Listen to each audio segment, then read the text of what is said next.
Stupid.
Oh, not this again. Not this again. Oh my god, I hate this. I hate this.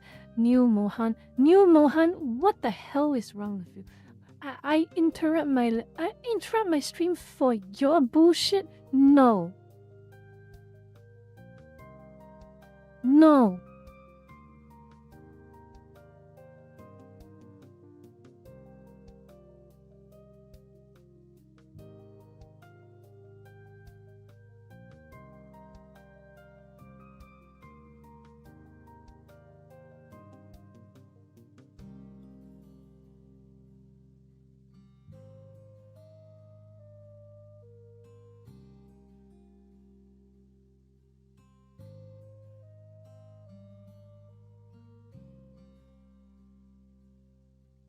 Where is...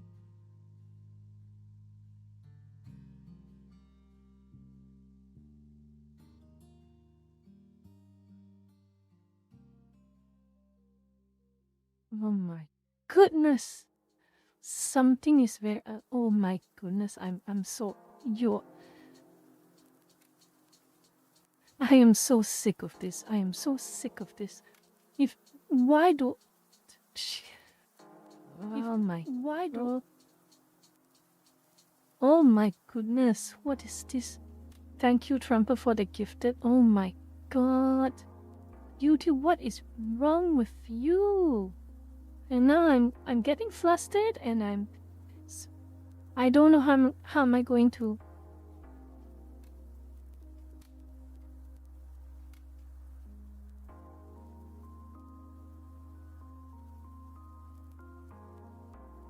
Please get back in.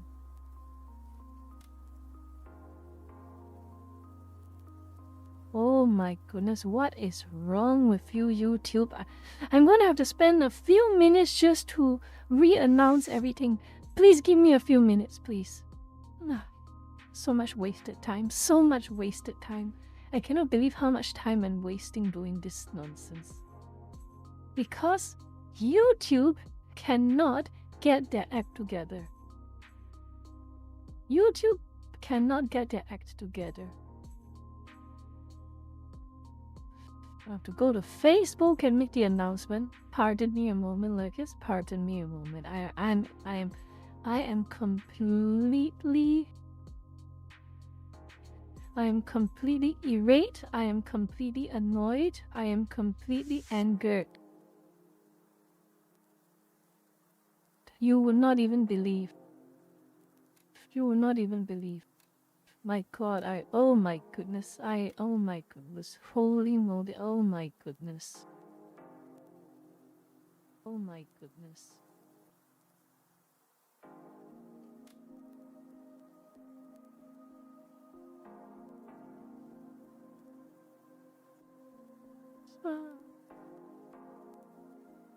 One more post. One more post. If the old...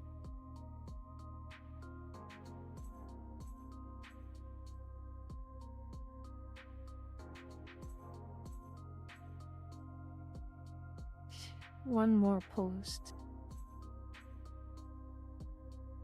Where is this? Where's my link? Where is that link?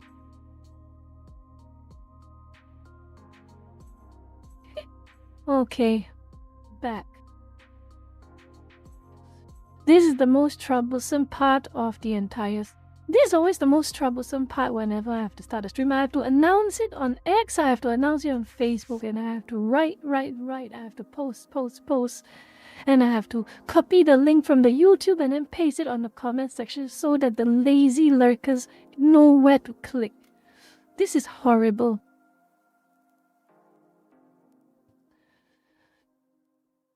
You will have nothing and you will like it. Trumpet, thank you for the 5. Deep breaths mean lower the cortisol and blood pressure. YouTube is not making it easy for me. YouTube is not making this easy for me.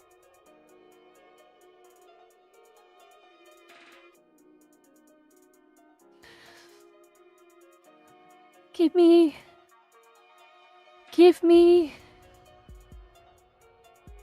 me a few minutes to calm down just a little bit. I think I have to lower my blood pressure a little bit. I'm going to do that by washing a little bit of YouTube poop.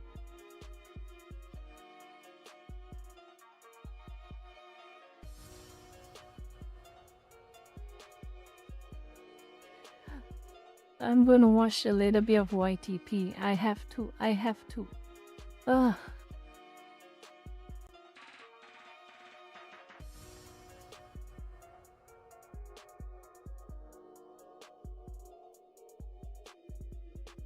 Can you open this door, please? For what? I just want to make sure that everything's okay. Who's in there with you? Can you open the door, please? No. Wow. Or I will fuck your hairy daughter. Who's this? Can you leave my house, please? No! Leave my house. You don't Leave my house. If you don't Open this leave, fucking door. Open this door, I'm breaking it down. You understand me? leave.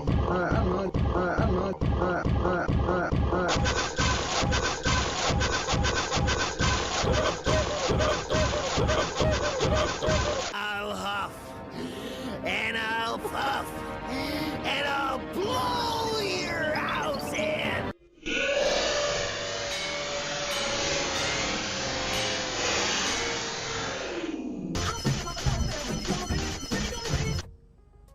I don't know who you are.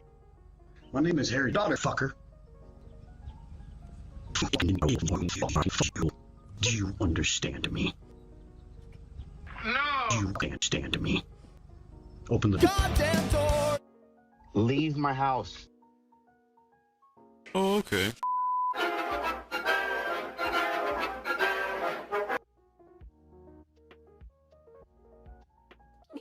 I want to find a ghost ship one. I want to find a ghost ship one. Let me see.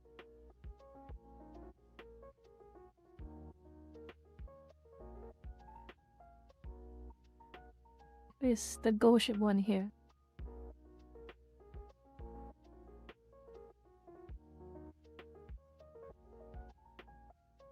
No, they don't have the ghost ship added on YouTube, unfortunately. Oh, of course.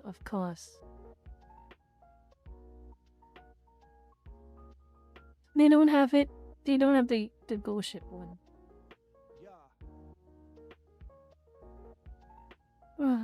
Ban me to subscribe.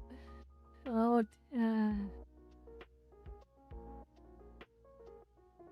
I'm just gonna watch one more cute thing and I'm done. Okay, one more cute thing and I'm done.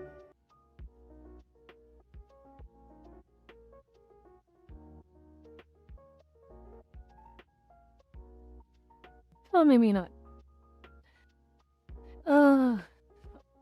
My cortisol levels have reached controllable limits. So my cortisol level has reached controllable limits, so we can continue.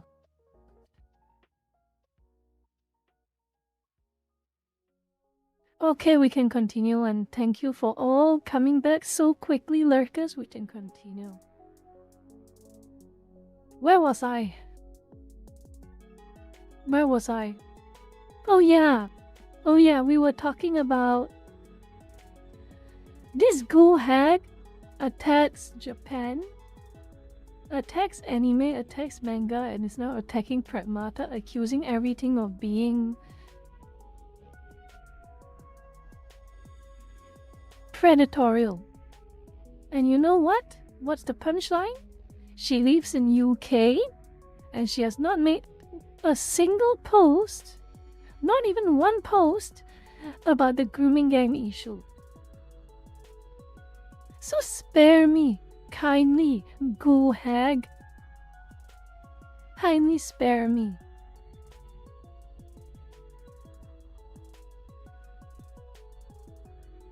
And this is the left side of the story. Like I say, until YouTube very rudely interrupted my entire stream. Until YouTube rudely interrupted my entire stream. This is just one part of the story. The second part of the story is...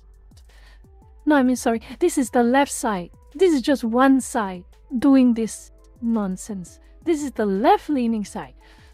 And Dreambird, welcome. We have a second part. Oh, by the way, moral and good, this woman. This individual is a moral and good. Look at this. Uncalled for comment. Some random lady on X just made some funny thirst posting, but also wholesome posting with her boyfriend. Sorry. And look at Gohag. What? What the hell, Gohag? What the hell? Seriously, what in the hell?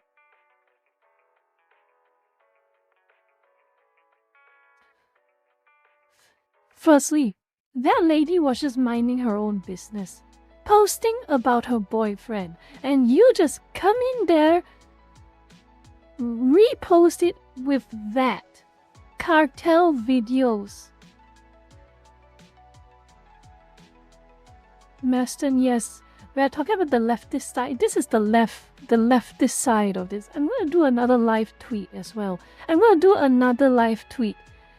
oh boy, it really shows you again that horseshoe theory can get really, really insane. But before that, I need to go get a break. I am stressed. I need to get something to drink. I'm going to get something to drink. Rena, I don't have time for you. Shut up. I'll be back in a few minutes. I'm going to grab something to drink. I'm going to rap. And I'll be back with you in like 3 minutes. It's going to get very insane.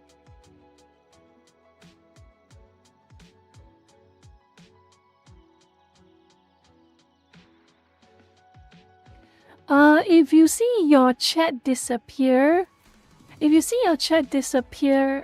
any one of you lurkers, make sure to click at the top left corner, change top chat to live chat. If you click on live chat, your comments more often than not will reappear. I'll be back in a few minutes. Oh my god, YouTube, you disaster job, you.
6767 6767 Remember to like, comment, and subscribe. Hit the notification bell button. If you don't, you will be receiving a DM about blackmail against you at 3 a.m. tonight. $5 a month.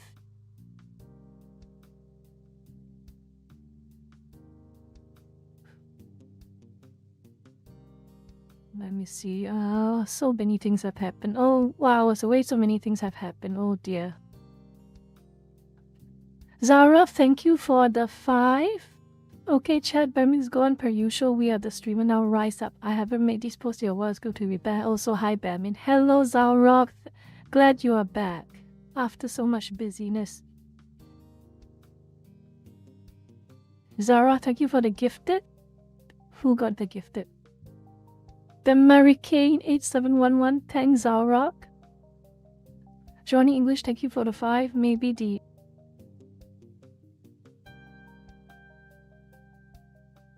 Lucas, do you want me to DM you blackmail? Do you want me to blackmail you in your DMs at 3 a.m.? Is that what you want?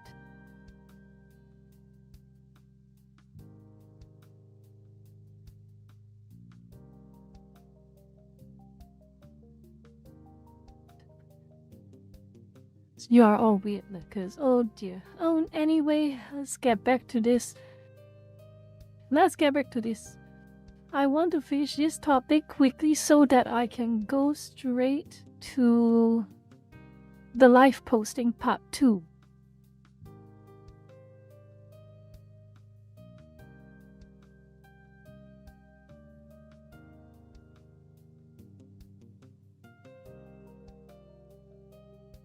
I will live posting part 2, but I got to finish this first.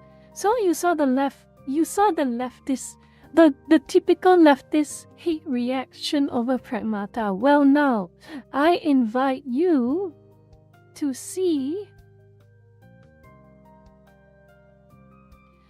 the right-wing one. This is the right-wing one, and I'm going to read this out to you, and I want you to just think it through. I want you to think it through a little bit. Can you identify much or any difference? Okay? Can you identify much or any difference compared to this one? Can you find any difference between these two, honestly? Can you find the difference? So let's get started and reading. Lots of strange reactions to this game. Let's clear some things up. Childless men do not have paternal instincts the way that childless women have maternal instincts. We observe this even in the way little girls play versus little boys. Your opinion?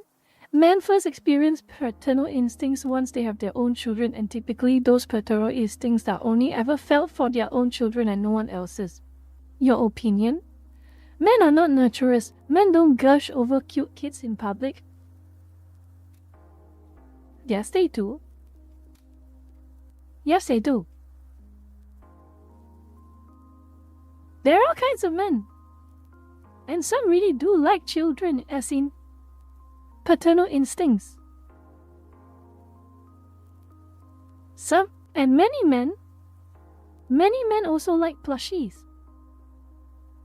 I don't get where this I don't get where this is coming from. But we have an idea where it's coming from. But I don't get where this is coming from. Just to say officially. Unofficially, I know where it is coming from, but still.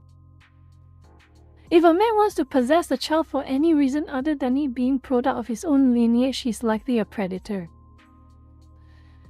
Here is where she's getting a lot of hate. Rightfully so, in my opinion. If you are taking the feminist, radical, gender abolitionist position to protest any of the above points, and ironic, isn't it? Ironic. The man-hating feminist attacks Pragmata for the same reason the so-called anti-feminist is attacking Pragmata. Do you notice the irony? Do you notice the irony? Do you notice the irony at all? Rina, shut up.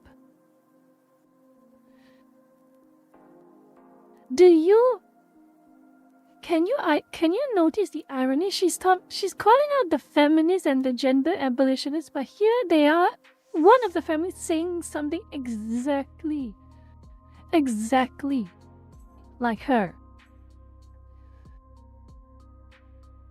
Let me find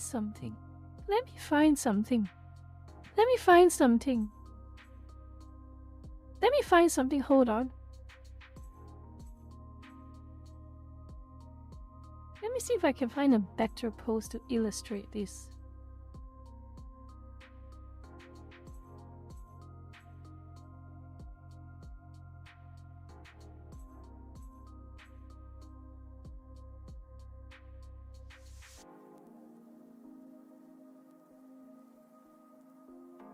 Looks like that was the best post. Okay, fine. That was the best post. Okay. I don't think I can work with that.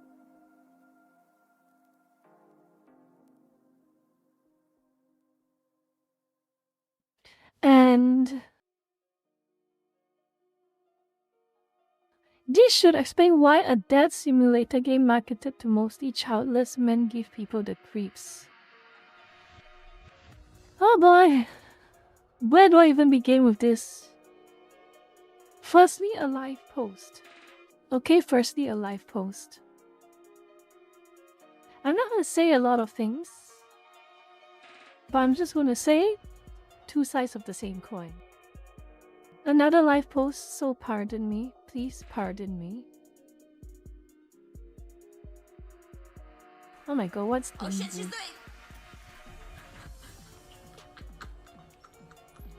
What is Tenma doing?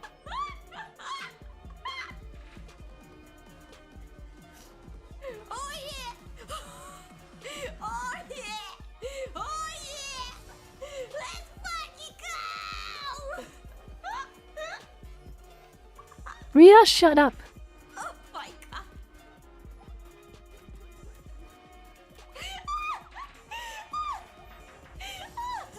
Go, Clanka, go! Watching the clanker break it down. Hey. Anyway, I'm gonna make another post. Please don't mind me. See.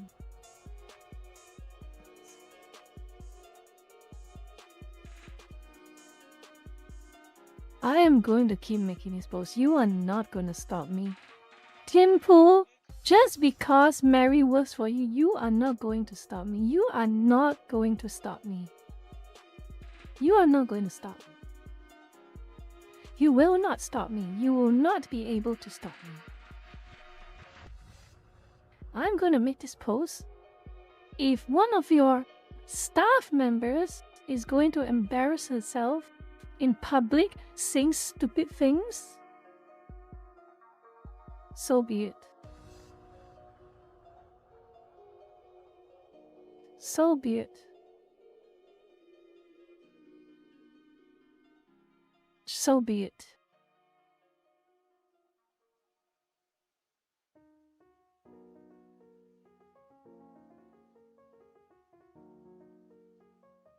Why is it so small? Why is it so small? Why is the image so damn small? I do not get this. I'll start over. My goodness, this turned from a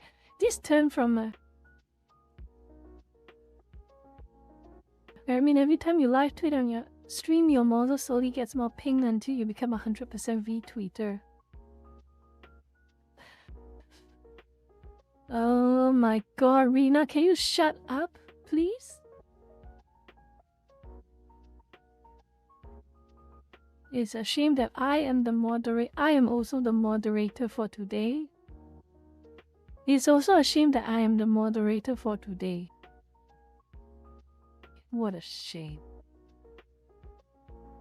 Please just let me Let me screen cap it. Let me screen cap it. Let me screen cap it. Alright, I can screen cap it.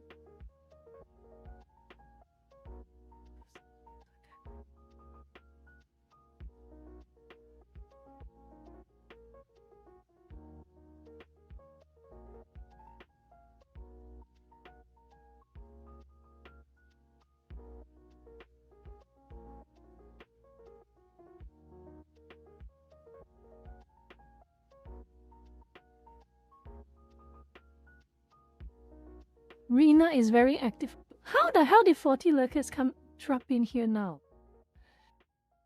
Alright. Another post ready.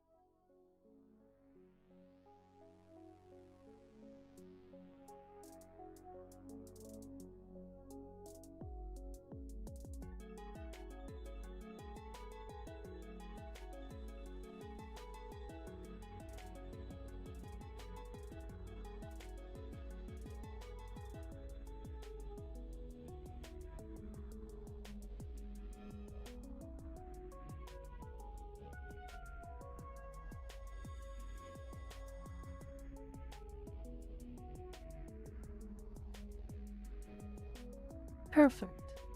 Done.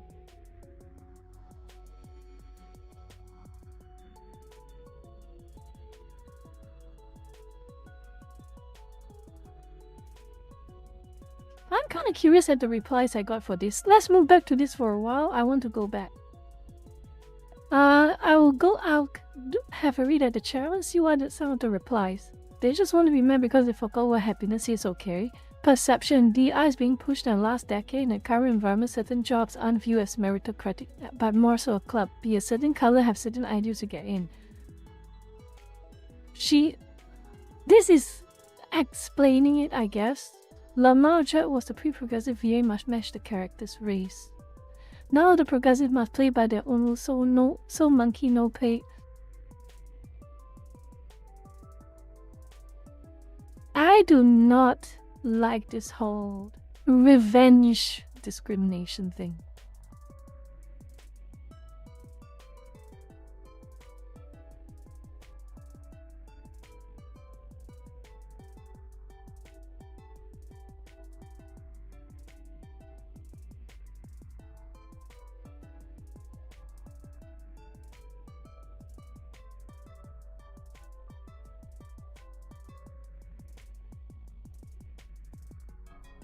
Ah, those are very different stories now.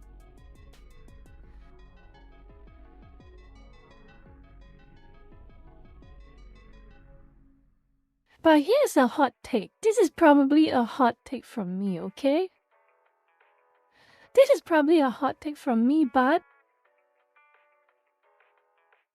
if you do your job properly, you're not harming anyone, you're not sabotaging your own business, you're not sabotaging your employer, and you are not destroying their reputation, I think you should get to keep that job and you should get to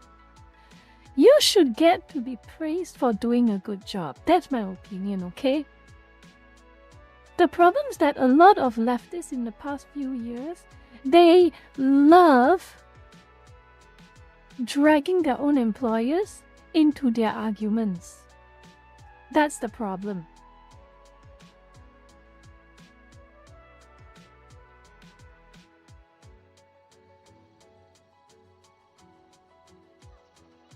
So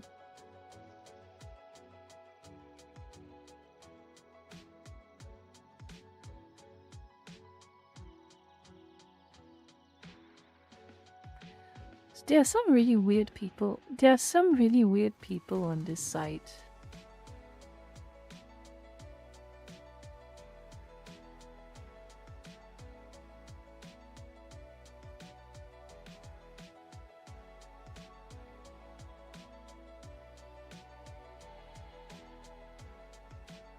I do not. Here's the thing, okay? Firstly, I can say that the Prozadi situation When he was being a victim of his own policies, I have no pity for him, and I will point out how hypocritical he is that he's complaining about it. But I'm not going to go out of my way to... Maybe this is just me, but I will not go out of my way to malicious... Well, maybe you would think I should, but I wouldn't go out of my way to maliciously comply. Because the whole thing is, if you're good... Here's the problem. An eye for an eye makes the world blind. There is this statement. And the problem is that, okay, right now, white people are being discriminated against. And then when the pendulum swings back and white people start to discriminate against non-whites, what happens?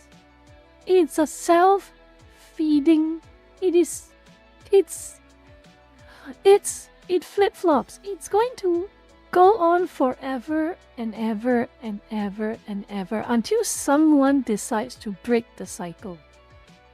Until someone decides to break the cycle. And what do I mean, break the cycle? I mean, when the pendulum swings towards one side, the side that has the advantage, the side enough is enough. Enough of us versus them, enough of everyone is an enemy. Everyone on the opposing side is an enemy. Yes, the cycle was almost broken in the 90s and 2000s. It was almost broken. But here's the thing, Tindam. Honestly, no one side is going to win. No one side is going to win. Just like yin and yang, light and dark. You can't have 100% light, you can't have 100% dark. You can't have 100% white, you can't have 100% black. That's not how reality works. There will always be opposing sides. The only way you can break the cycle of eternal conflict is to learn how to harmonize with the opposing side. For sure, you do not have to like them, you do not have to agree with them, but both sides should learn how to create the environment where they will not victimize each other, all because of their disagreements.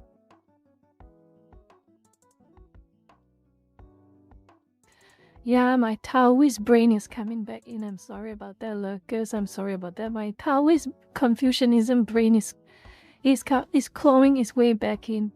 I know some of you, honestly, some of you who are bringing up all of this, they made their bid, they played that game. It's only right that I joined this game. I can understand your point. And sometimes, to also be fair, sometimes in less serious circumstances, in less serious situations, I do partake in it as well. In less serious circumstances and situations, I do partake in it as well. But when it's something like, I do it on a case-by-case basis. If it's something serious like conflict between a large number of people that has the potential to become violent or toxic, I do not want to partake in that game. It's like, oh, a guy being an asshole and starting nonsense with me in a Twitter comment, sure, I can play that game with them, that no problem. But when it comes to something systemic, when it comes to something societal-wise, something that is core principle or core philosophy, that's something I want to try and avoid. What the hell? So, an eye for an eye. You rip out his eye. Someone rips out your eye, you rip out his eye. And then in retaliation, he rips out your other eye and you rip out his other eye. Both of you are blind. Can you imagine that? Can you imagine how comical it is? Can you imagine how stupid that would be? Equality of outcome is forced onto the real world. Correct, Master? It is forced. When you force something, you need to have some... Here's the thing that there are a lot of leftists and even some right-wingers do not understand. When you try to push equality of outcome, you need fuel. F-U-E-L, fuel. You need to put in something to perpetuate something that is forced. Like Full Metal Alchemist equivalent exchange. Yes, something like that. When you're going to force something, you need something to compensate for its force, for how it is forced. If something is organic, or if something is natural, it will feed itself. It is a self-feeding loop if it is natural and is organic. This is why equal opportunity is a self-feeding loop. Everyone gets to try. Everyone has a go at being successful. And it all depends on either their luck, their skills, their talents, or their drive. That is why, and that everything is fine because it is a loop that feeds in itself. Human desire to succeed, human desire to go above and beyond what they are capable of, that is the self-feeding loop. What did you just say, Rena? Rena, can you shut up, please? Message retracted. There's no point in you retracting messages, Rena. I can read it on the screen. If everyone is blind, imagine all of the Stevie Wonders and John Cena jokes.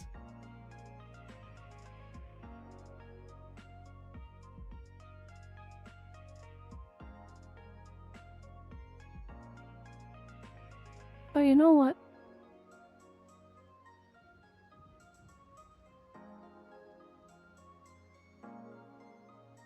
Some of the honesty. At this point, maybe I am not vengeful enough. Maybe I'm not vengeful enough. Maybe I am not vengeful enough, seriously.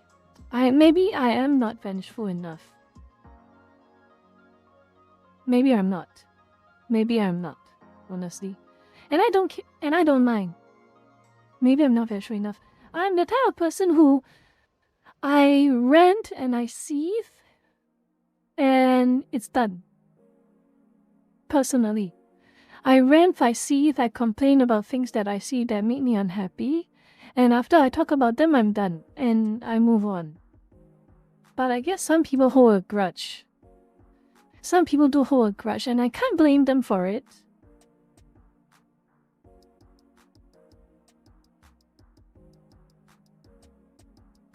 I cannot blame them for it.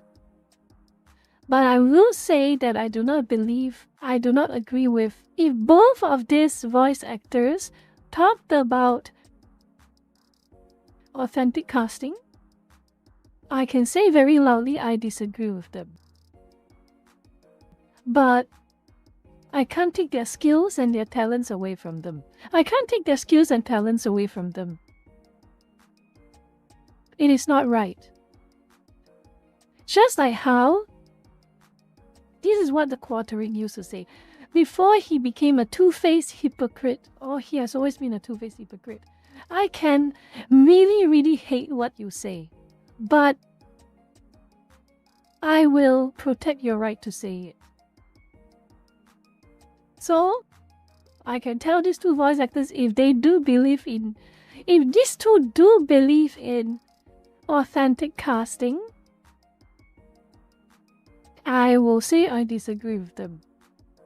But their skills are their skills.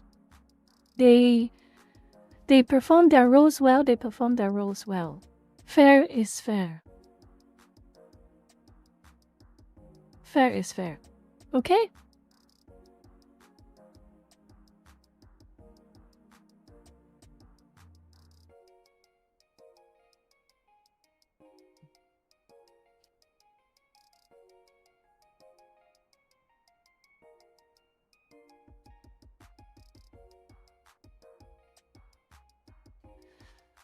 Rena, can you shut? Rena, don't think just because you delete it, I won't be able to see it. Rena, you should know that by now. You should know that by now. Just because you deleted it doesn't mean I can't see it.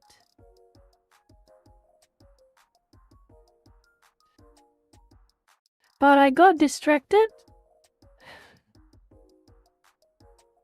I got distracted. Now let's continue to this story.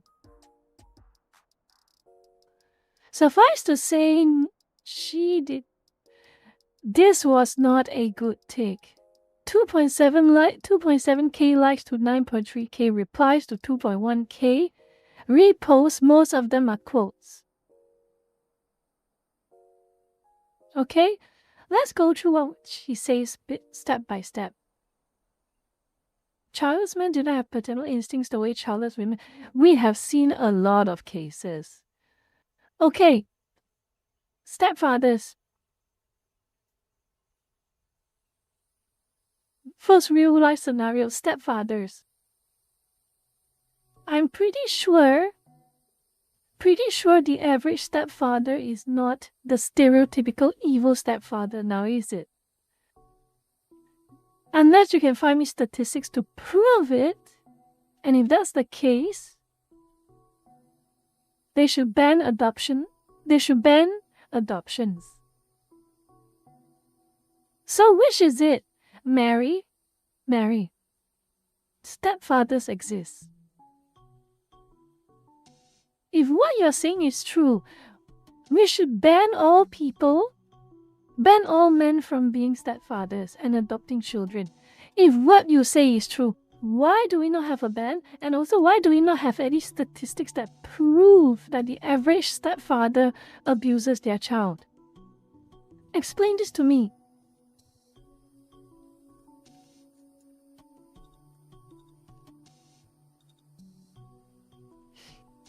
So which is it? Do you want to end adoption? You want to abolish adoption for all men and only allow women to adopt children? Is that what you want? Mary, is that what you want? Is that what you want?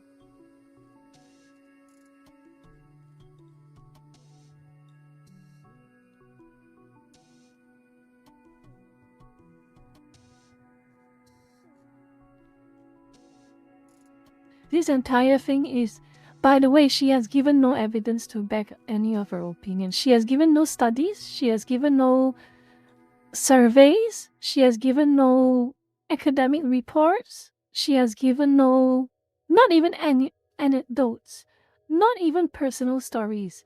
She has not even given any documentaries, none of that, to prove her point. It's literally just her opinion.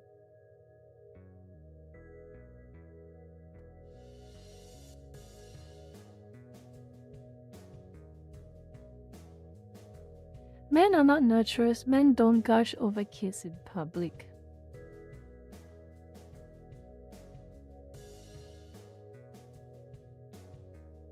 How would you know that? This is a genuine question. This is a genuine question. How would you know that? How would you know that, Mary? How would you know that?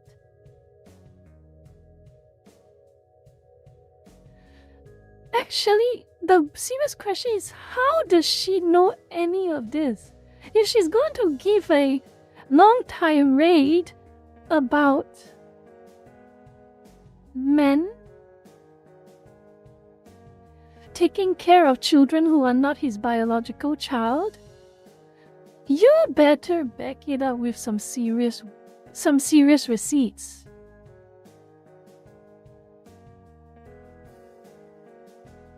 You better back it up with some very serious receipts.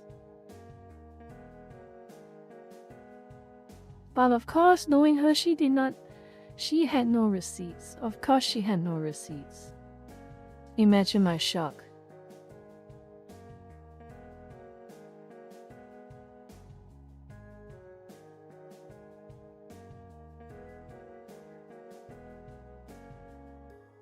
And you're taking the feminist, radical, gender abolitionist position to protest any of the above points.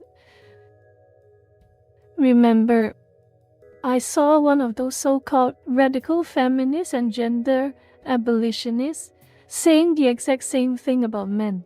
Exact same thing as you. So what the hell? What type of drivel are you talking about, Mary? What type of drivel are you talking about? Did you explain why a death simulator game marketed to mostly childless men gives people the creeps? And we have some very good responses here. For instance, Ricky Berwick. Monsters Inc. is a show for predators, apparently according to her. Yes. Oh boy. Oh boy, boy. A little awkward now, isn't it? A little awkward now, isn't it?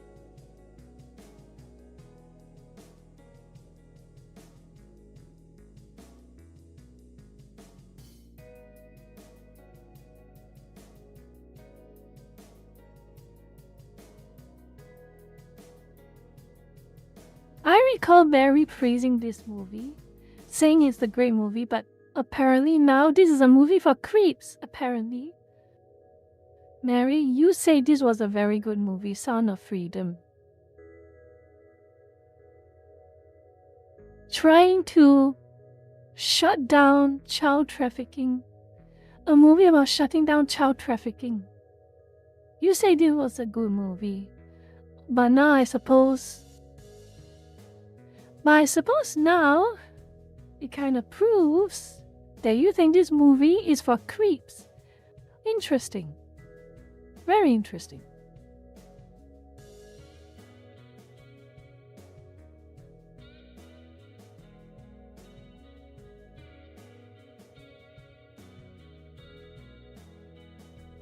This is a follow-up reply to those denying biology here, where is the biology in the room with us right now? Is the biology in the room with us right now, Mary?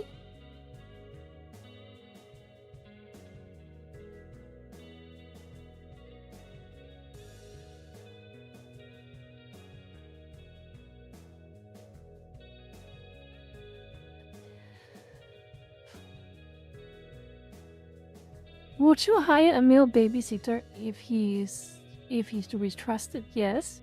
You meet your kid's kindergarten teacher and he's a dude. How do you feel about that? Nothing. I don't know. Literally nothing. What do women have that men don't? What type of a question is that?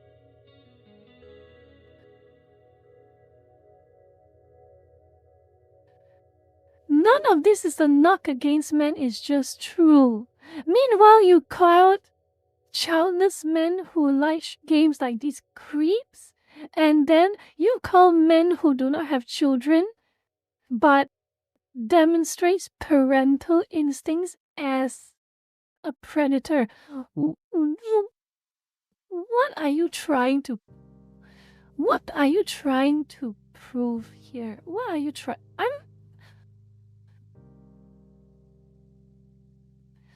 I'm going to make another post. I am not letting her go. I am not letting this woman go. I am not letting her go. I'm sorry.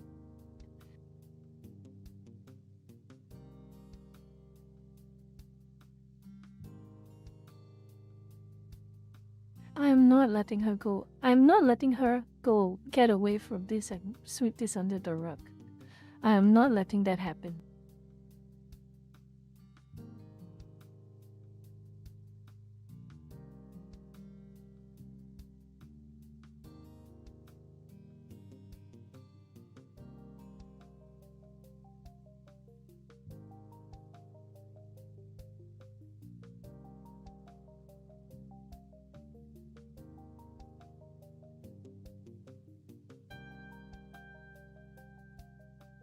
I'm not going to let her go. I'm not going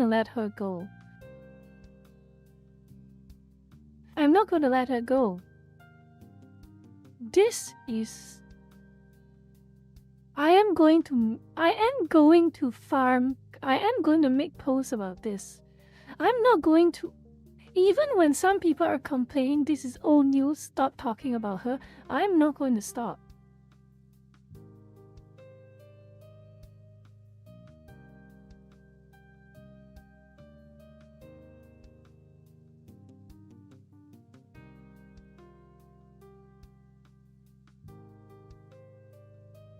I'm not going to stop.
Non-stop with Birmingham all day, every day, yeah. Birmingham, shut their mouth open.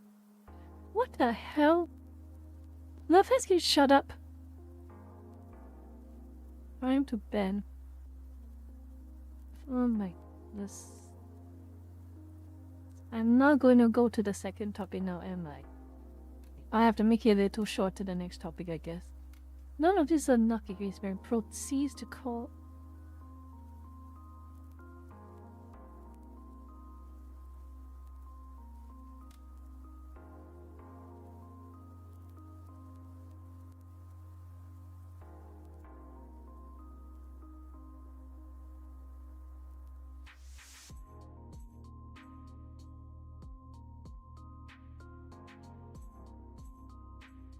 It is so a knock against men. It is so a knock against men. I'm not going to let this go. I will not let this go. I really will not let this go. Congratulations. Miss, ooh, I am such a common sense, even-minded. I am a reasonable conservative. You only use facts and logic. Oh my goodness, praise me. I am a conservative woman. Praise facts and logic. And what does she say? Something that a misandrist would usually say. You can't hide your misandry, Mary. You cannot hide it. You cannot hide it.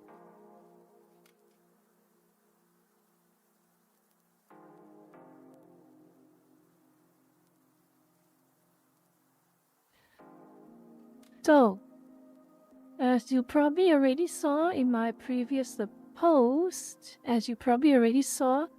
I made a post here. I made a reply here already. You talk about biology, but all I can see is your opinions and you making a whole lot of subjective assumptions. And everything I've just said was factually correct. She gave no evidence of anything. All you've been making are claims without arguments, let alone any evidence. So until you can provide something of more substance than your opinions, spare me. I was being too nice. I was being way too nice.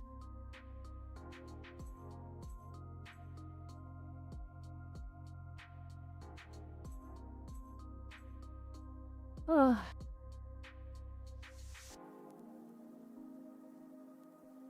And guess what? She works for Team Pool.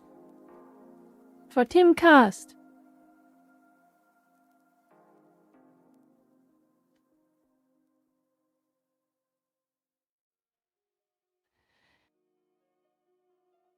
And I'm going to show you something that Tim Pool, he always talks about how bad CNN is, how bad MSNBC is, how bad Washington Post is, how bad Kotaku, not Kotaku, he doesn't know much about Kotaku, but how bad all those mainstream media journalists are, how unethical they are,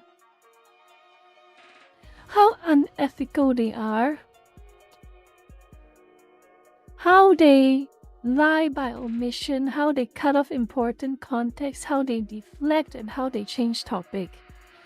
Tim always talks about how bad the media is behaving. And he's correct. Just to start it off, he is correct. All of these media personalities are horrible. They're horrible. CNN is horrible. NBC is horrible. Washington Post is horrible. New York Times is horrible. But in a demonstration of complete irony, again, it's always ironic,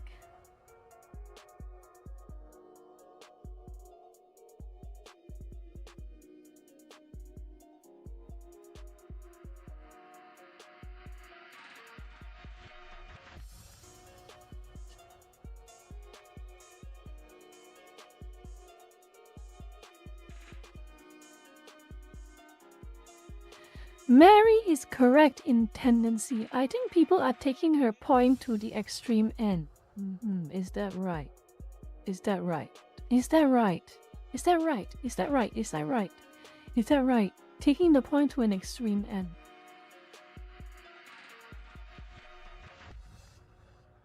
You mean to tell me this is not extreme? You mean to tell me this is a reasonable critique? Extreme end? Extreme end?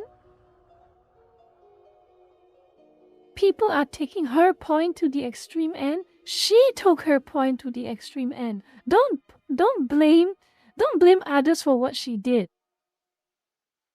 Tim, just because she works for you. Just because she works for you.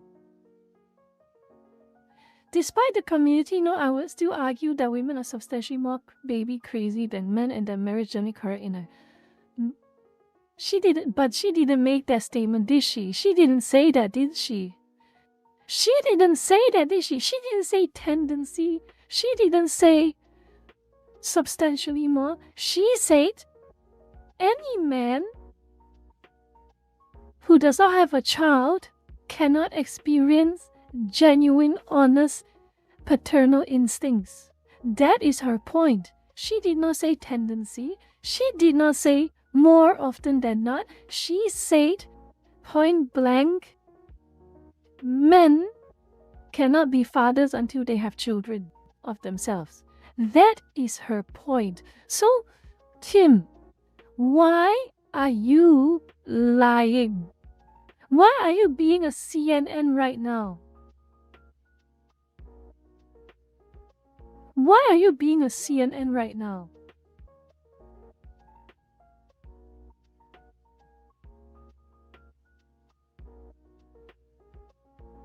Is this really... Are you really going to die on this hill? Your employee said something stupid.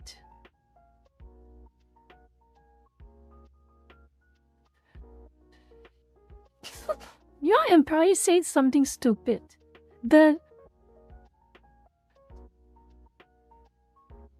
If you don't want to look like a complete fool, the least you could do is to not comment. This is her account. She is having her stupid takes. Let her be You always talk about personal responsibility, Tim. You always talk about that. You always talk about that on your streams, Timcast IRL. You always talk about personal responsibility. You always say that. Let her be personally responsible for her own actions. You don't have to defend her stupid opinion.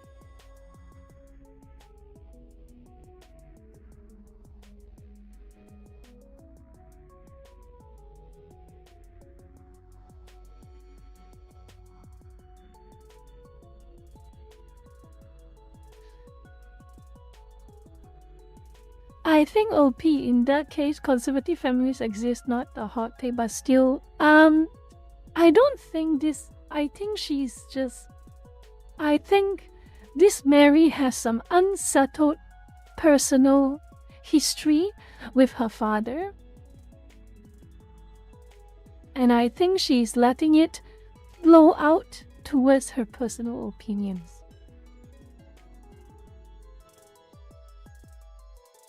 And it wouldn't be so bad, it wouldn't be half as bad if she passed it off as her personal opinion. Just say like, in my opinion. But no, she passed it off as an objective fact.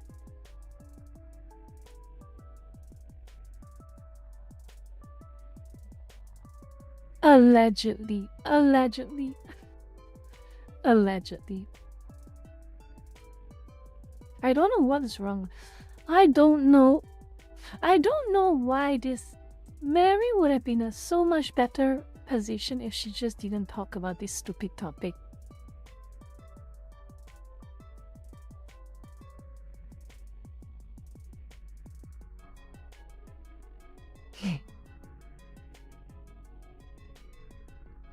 Burger Cat, no. Thank you for the resub, but no.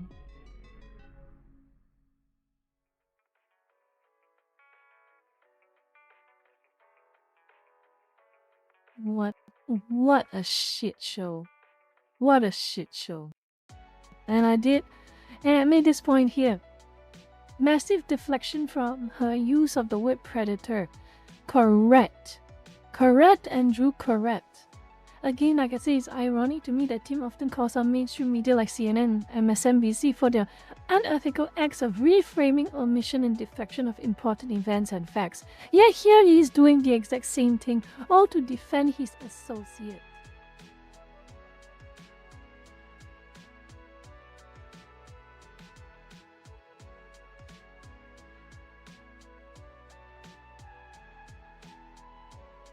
You care so? And here's another thing. Here's another big irony. Here's another big irony. Tim, I know you will never see this, but I'm going to throw shade at you. You always talk about, I'm going to throw shade at you not as a personal insult, but I'm going to throw shade at you at your incompetence. Two different things. You always talk about building culture, Tim. I know. I can say I'm a fan of you, Tim. I like your reports. I like your videos about reports. I like your videos about talking about incidents in a factual manner.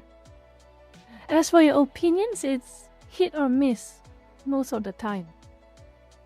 But most of the time I listen to you because you report about something that happened, and I appreciate that. But here's the problem, Tim. Here's the big problem. You always talk about building culture. You always talk about being the forefront of building culture. But what do you always do whenever culture gives you an opportunity for you to build it? What do? You get jealous. You develop envy. And I'm saying this as a fan of yours, okay, by the way, Tim? I'm saying this as a fan of yours. I'm saying this as a fan of yours.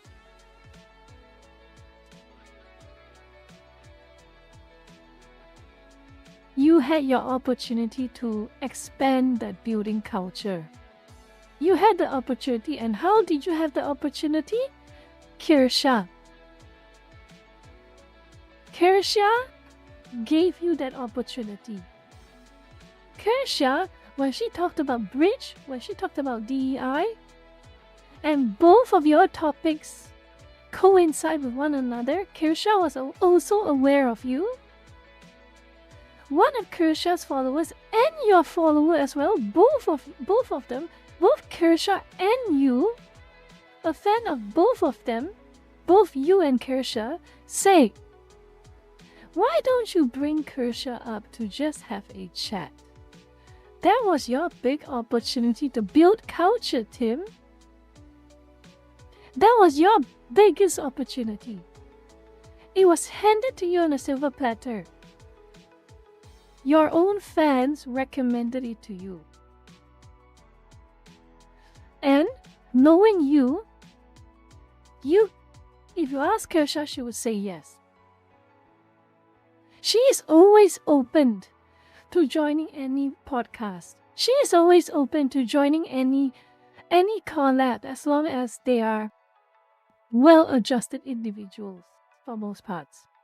And what did you do when your own fan recommended this to you? What did you do in response? I remember.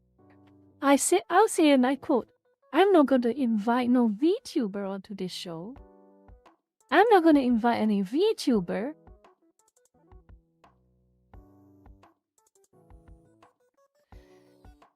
And there you go. Your opportunity to, quote unquote, build culture is just a sham. Well, it's not a sham.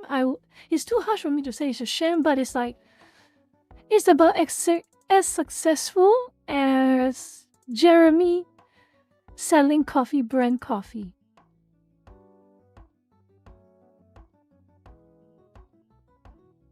Yes, that's a good description. Tim Pool's attempts at developing culture, Tim Pool's attempts at building culture is about as effective as Jeremy from The Quartering selling his coffee brand coffee.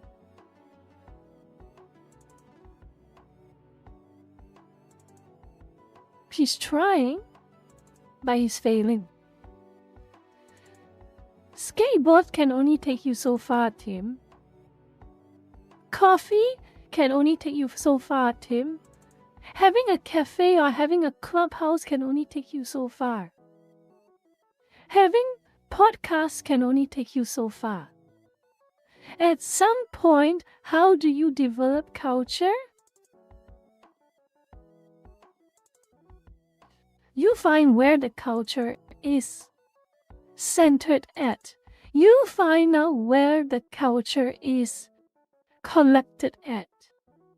Video games, fandoms, anime and manga, and VTubers. You just had to do those. You just had to try getting those.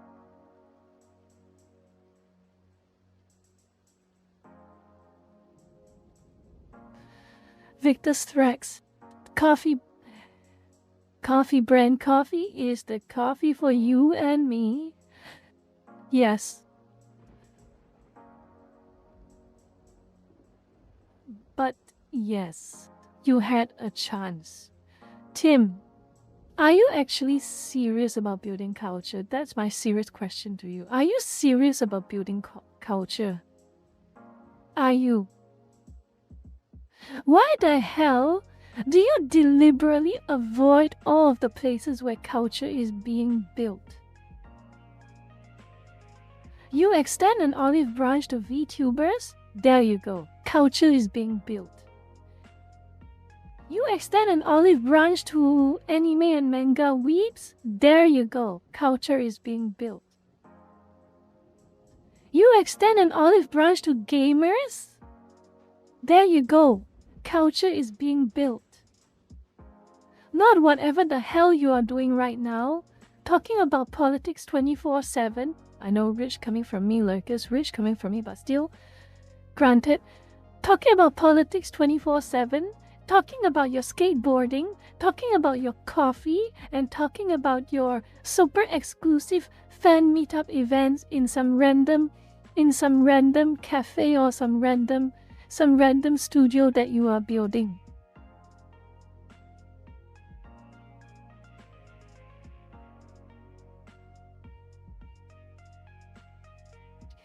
At some point, you have to understand where the culture is, Tim.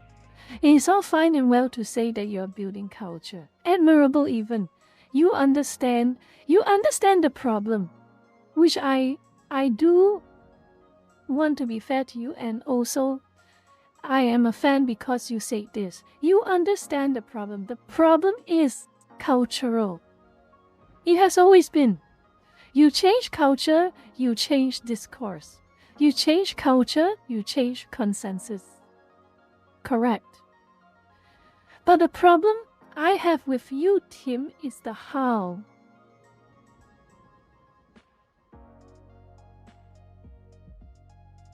You always struggle with the how, Tim.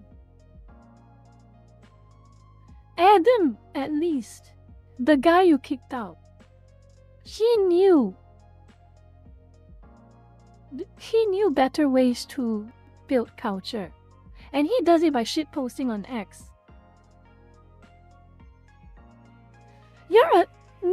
I'm no offense, Tim, but your attempts at shitposting on X come across as a little bit try-hard.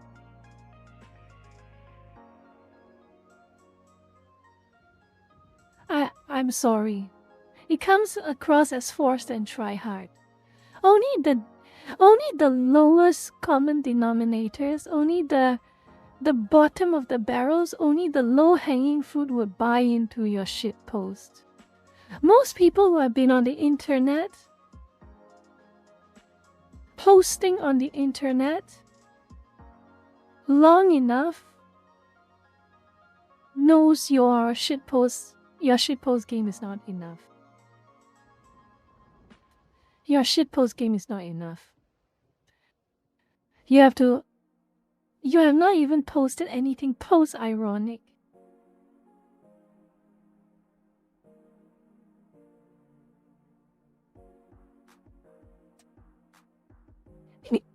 The capabilities turn into a criticized Tim Pool part of the stream, but seriously, Tim, if you want to build culture, defending Mary when she made such a stupid comment is the opposite of building culture. It is pushing away culture. You know what is building culture? You know what is building culture? You want to know what is building culture?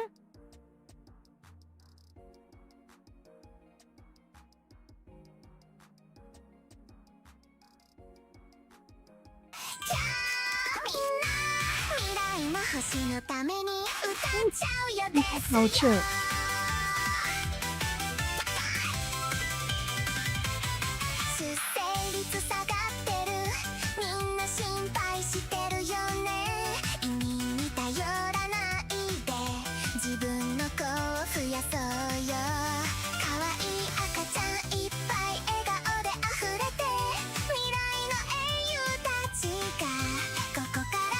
I'll just stop at the chorus.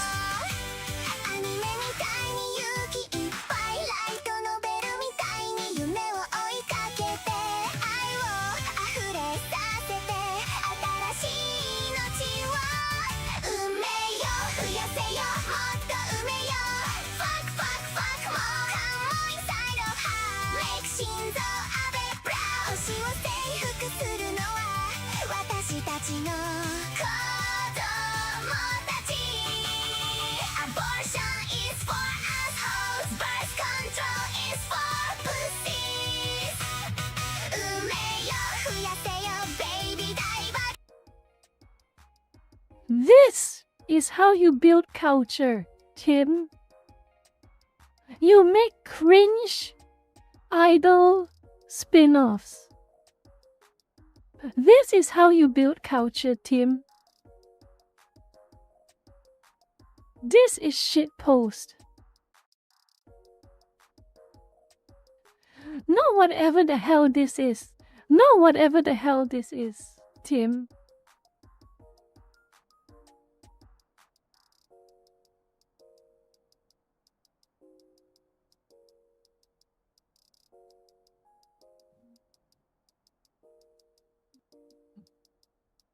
I already played the whole song at the start of the stream, Love Has. Well, at the start of the previous stream, before YouTube decided to crap debate.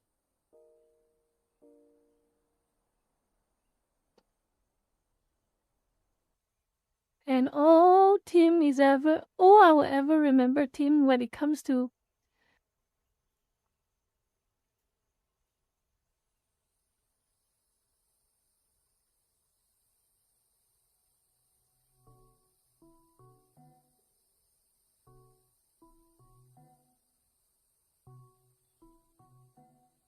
all I will ever remember about Tim Pool is him saying, there are big streamers out there, VTubers, anime women going hee hee ha ha, playing video games, and it's a fat dude doing it. I will never forget. That is his mark on the culture, Lucas. That is his mark on the culture. His mark on culture is hating on VTubers.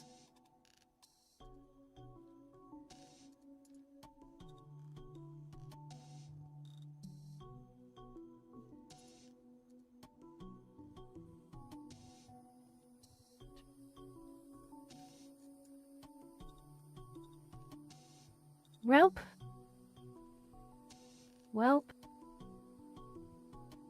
That was fun. That was very, very fun. A little bit messy at the end there, but I finished the Pragmata topic.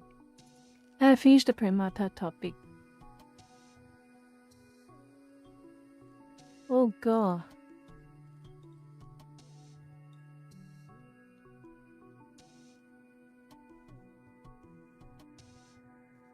Meston 1825. I'm not gonna say my age, but I am an entity. I am an entity beyond your comprehension. I live in the back rooms.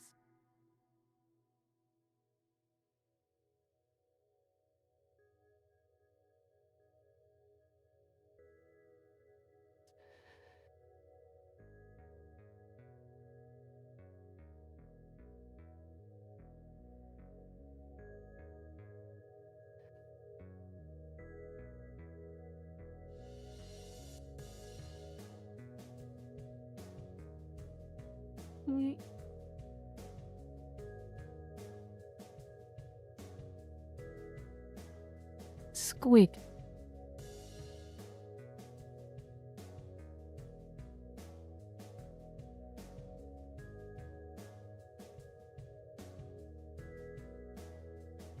Squid moment, certified squid moment right here. I am a so seriously finna be. Oh, I still got part 2. Lucas, I still got part 2. It's not even over yet. Oh my goodness, I still have part 2.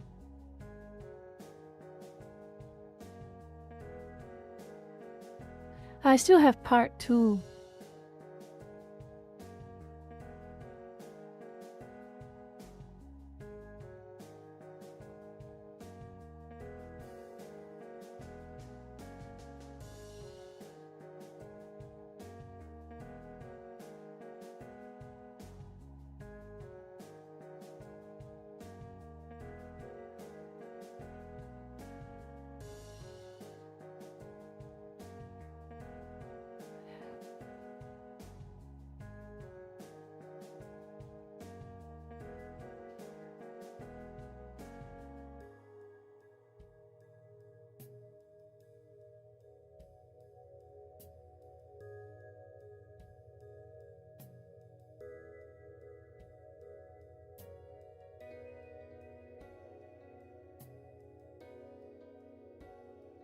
Ah, that we should see.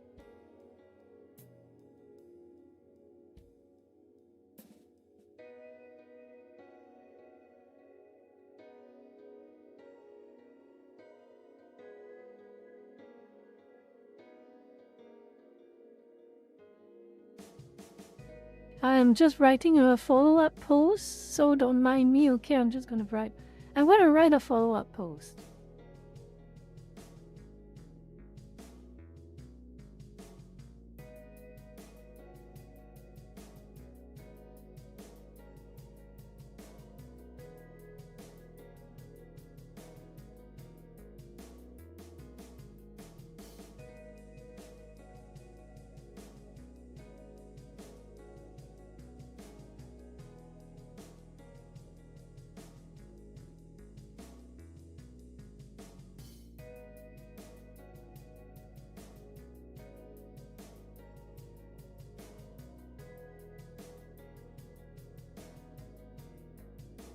the same way a certain pro.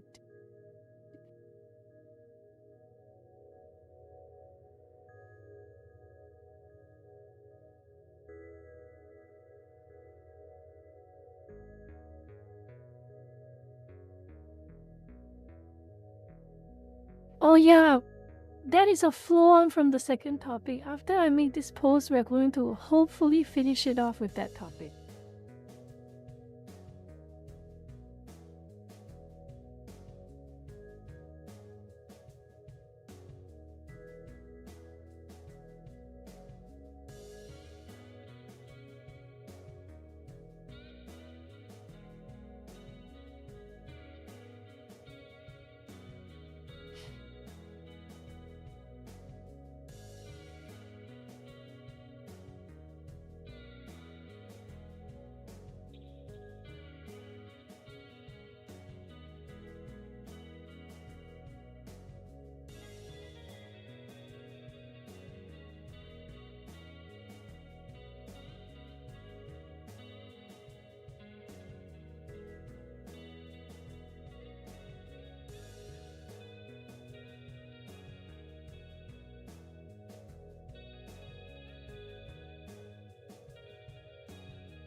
There are, however, two concerns that I have, which how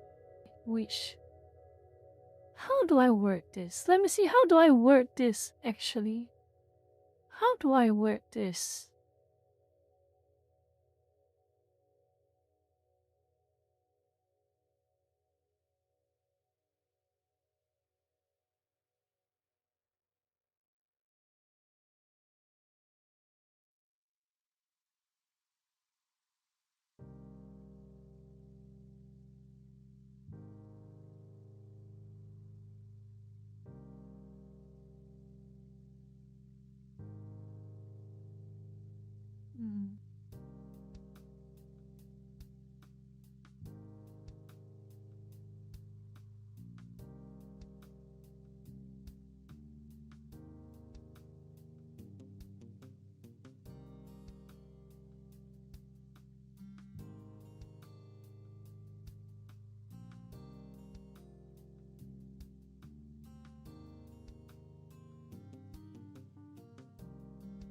But here is the issue, honestly. Here is the big issue. Here's the big issue. Is the big issue.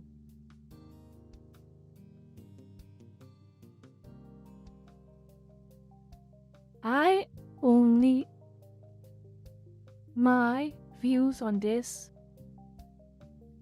are meritocracy.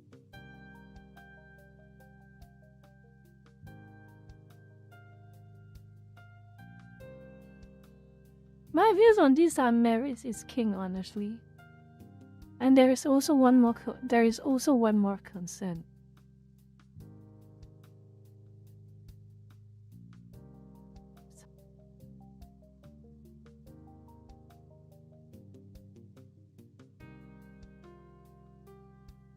You with me on this, but I don't think I can cheat. I do not I have no plans to change my mind yet. I have no plans to change my mind on this. If someone is good at their job and they do not damage their employer materially or damage the employer materially damage the employer's reputation or other aspects, and they do not harm people, they should do the job they are good at.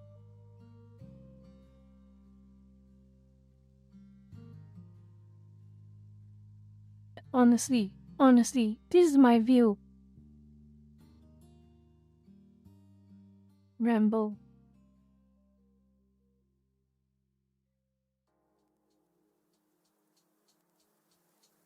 Let me read what I've written so far. Some of you are giving your takes on this on both VAs demonstrating the desire for authentic casting. Fair enough. They deserve all the criticism and their views called out the same way as certain authentic casting enthusiasts was called out. Here is the big issue. My views on these are merit is king. Some of you will disagree with me on this, but I have no plans to change my mind. If someone is good at their job and they do not damage their employer's reputation or other aspects, and they do not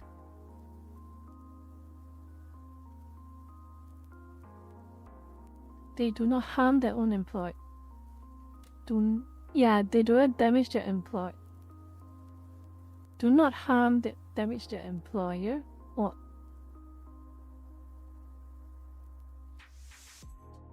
and they do not harm people, they should do the job. They should be allowed to do the job they're good at.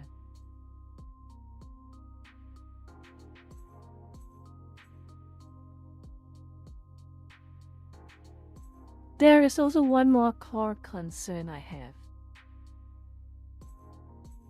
When will the cycle end? Swing one side, that side, how do you say, that side harms the other side, the opposite. Pendulum swings the other. So hard to put this in words.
Criticize and even criticize.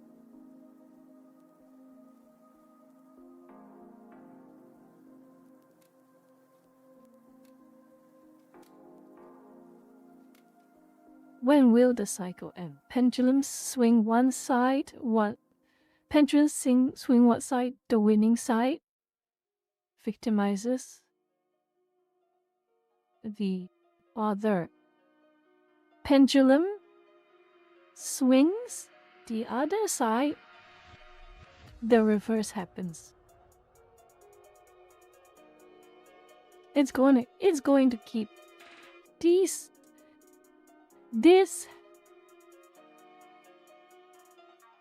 destructive loop will keep happening indefinitely until someone or a group of people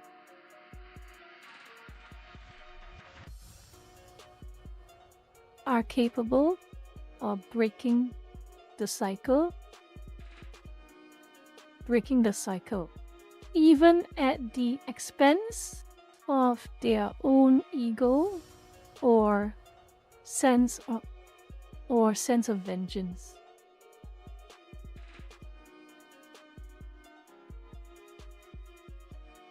It's gonna, honestly, if I were to fully agree with the people who are attacking the VA,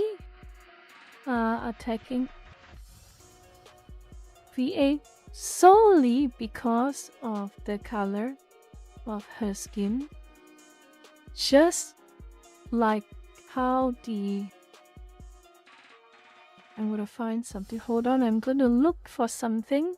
I can't believe 27 of you lurkers are just watching me post things, watching me live tweet. I cannot believe this. I really cannot believe this.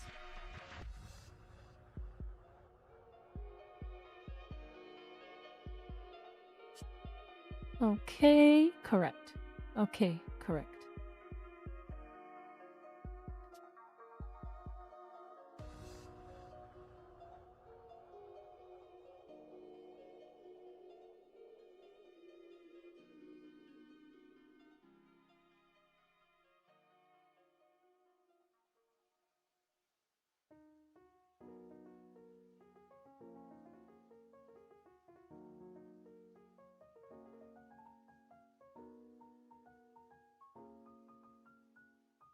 This is a self-feeding,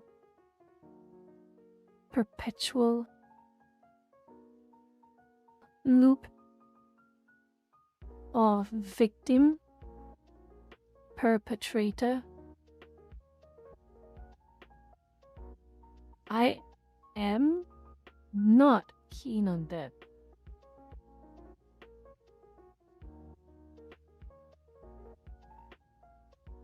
So, yes, the full weight of my criticism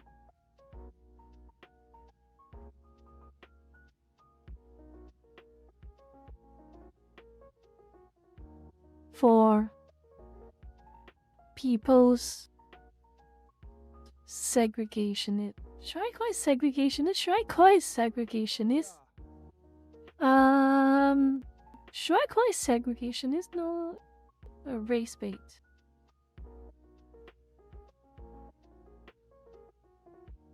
Race obsessed. Race obsessed pressure on a supposed, on a truly, on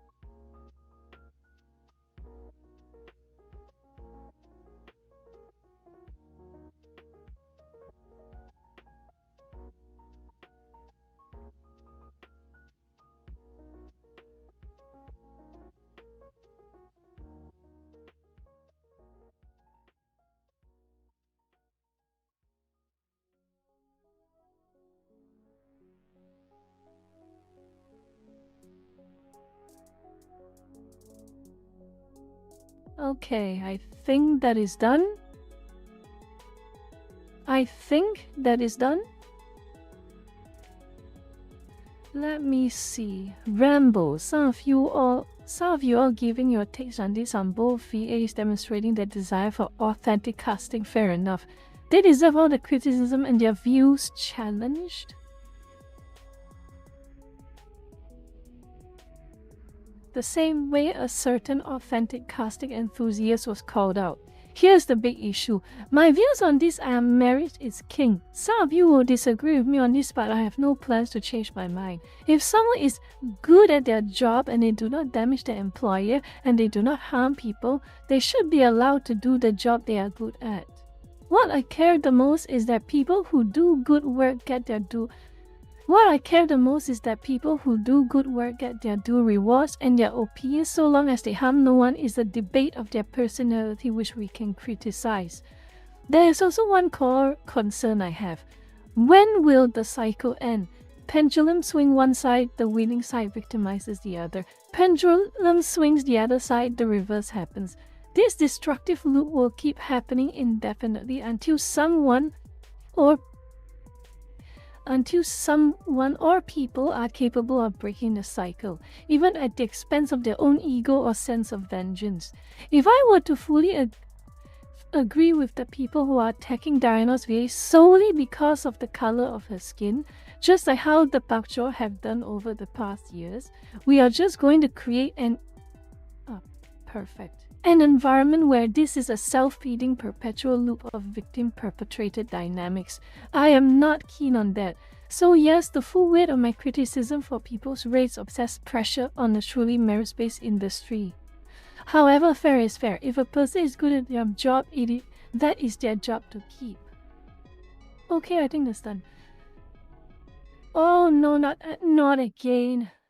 Not again. Why do... Lakis, should I do this as a quote post or should I do this as a reply? What do you think? You know what, I'm gonna start a poll.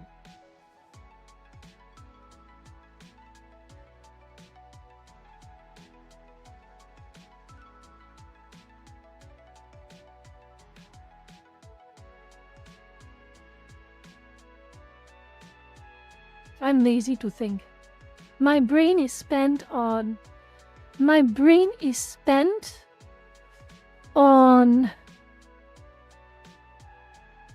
thinking of this post. I just need apply the law fairly, hold the wrongs account. That's correct. That's correct, Team Dan. That's correct. But the problem is, the Diana VA is a good VA. And she has proven to represent her role well. To snatch it from her right now is not the right thing to do. You're just gonna create another cycle of enmity.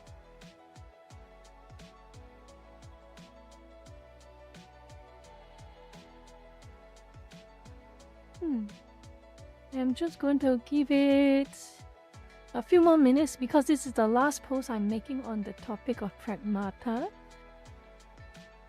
Just a few more minutes, and then after that I'll just control copy first in case the poll ends with oh.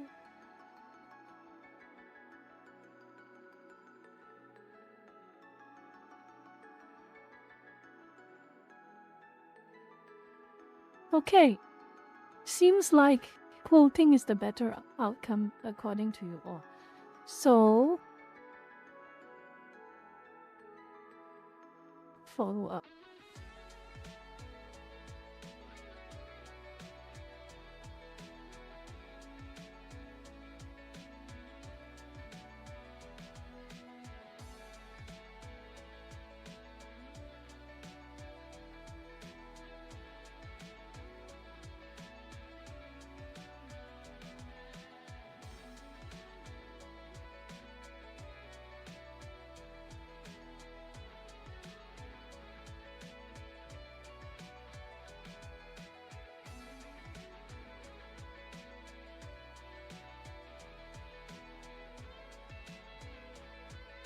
Six votes. Okay. We were so close. Yes, we were so close. Late 90s and early 2000s. We were so close. We were so close.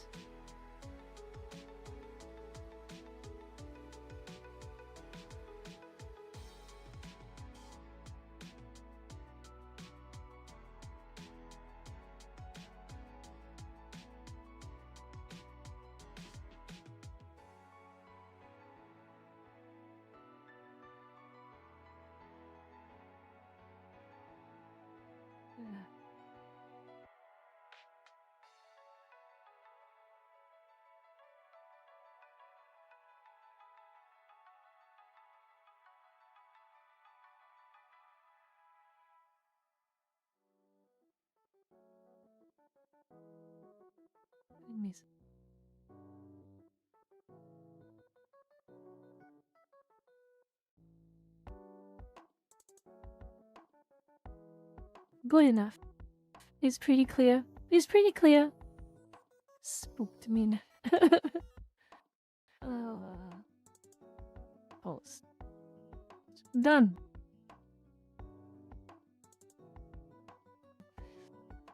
Discomfort mean? I don't know what discomfort mean. I miss it. Oh, we're on Twitch today. Ah, damn it, we're on Twitch today, so I can't play the Michael Learns to Rock song. I cannot play that Michael Learns to Rock song. I have to be on Twitch to play that. Oh boy. There's one song they sang, it was like, oh, that is true. 1990s, 2000s, peace.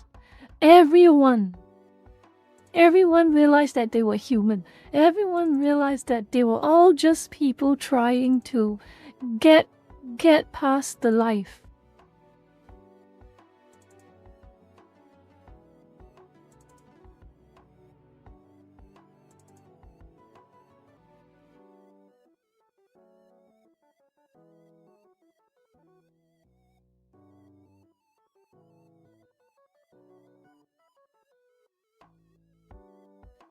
Oh, so tired. Let me just write something down first, in case I forget before I move on next.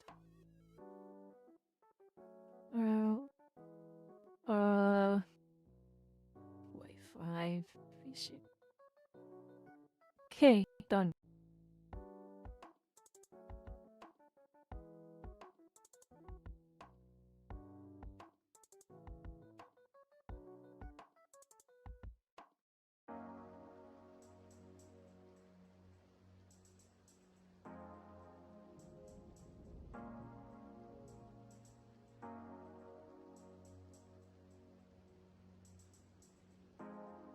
No, not again. Why does it keep happening? Okay.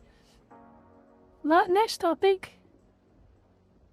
At the end of the day, the boomers can be blamed for all our mess in society. I mean, true. The American boomers. I forgot to turn off that toggle. I don't want that toggle no more. I really don't want that toggle. I keep forgetting to turn it off. And that's not ideal. Why do I keep forgetting to turn something so important off?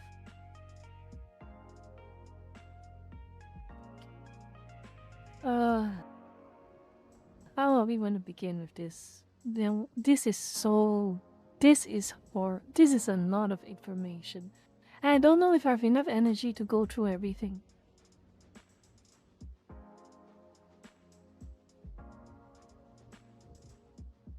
How am I going to work on this? Another very big topic.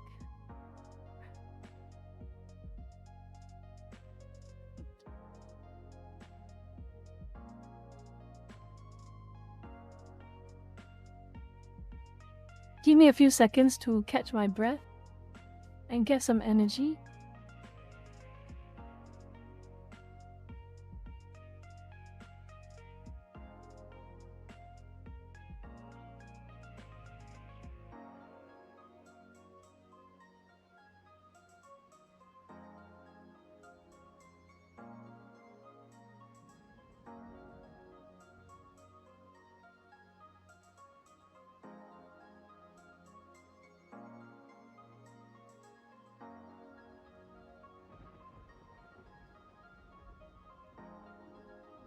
It is an extremely easy toggle to hit.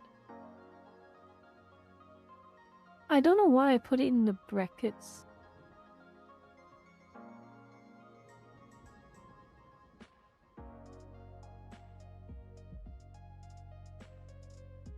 Alright, let's get started on the next topic. Preface. Set the scene, the prologue if you will. I know some of you who have been on X are aware that Elon Musk decided to, let's just say, take down the wall. The proverbial Berlin Wall. And that wall is the separation of Japan, Twitter, with global Twitter. And also he improved on the auto translations so much that global netizens can understand Japanese posts with a level of relative accuracy the same way that the Japanese netizens do with the English posts. That sets the scene, okay? And that sets an interesting scene because what we're going to be talking about is the first real culture war. It is a literal culture war. Not like woke and alt-right, not that type of culture war. Not right-wing, left-wing, not that type of culture war, but a literal war between one country's culture and another region's culture.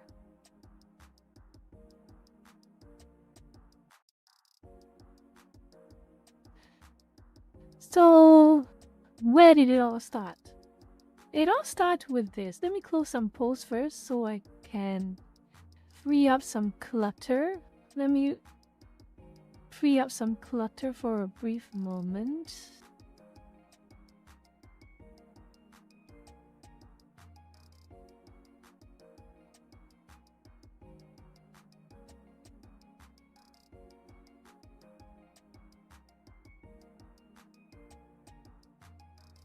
Let me free up some clutter for a brief moment because it is important. Alright.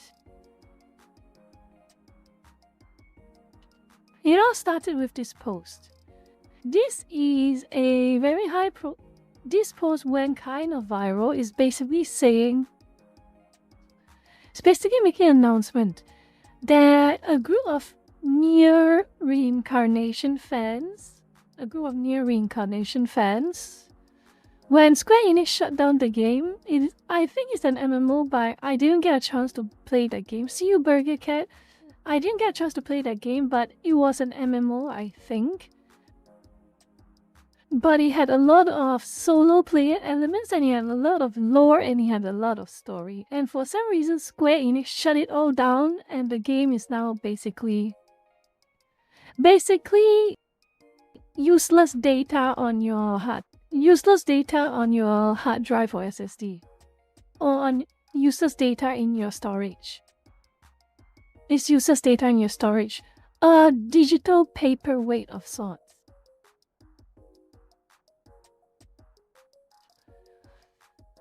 Some fans of the original Nier Reincarnation, they worked together to create a private server for the fans of this game, and they put it onto GitHub. And the whole idea is that you can now play the game, the offline features of the game in its entirety. So you get to experience the story, experience just about everything that the game had offline in the single player portions when it came out. Okay, that's the core thing. Seems good, right? Another mark on game preservation, isn't it? That's a pretty good thing. Square Enix is definitely killed off that game. It's just rotting somewhere in its.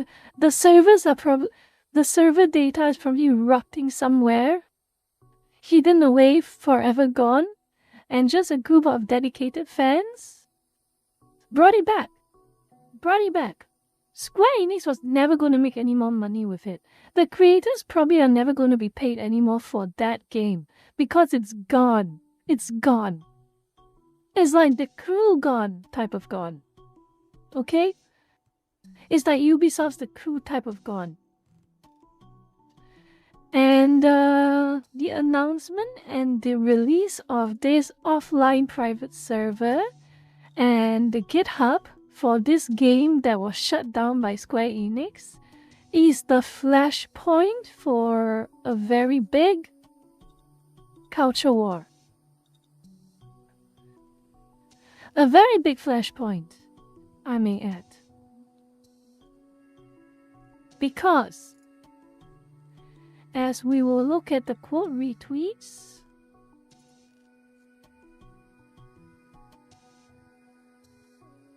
the Japanese, well, not all, I will be fair and say not all the Japanese, but a noticeable number of them, have started getting very salty about it. There's no better way to describe it. They were salty about it. We will read some.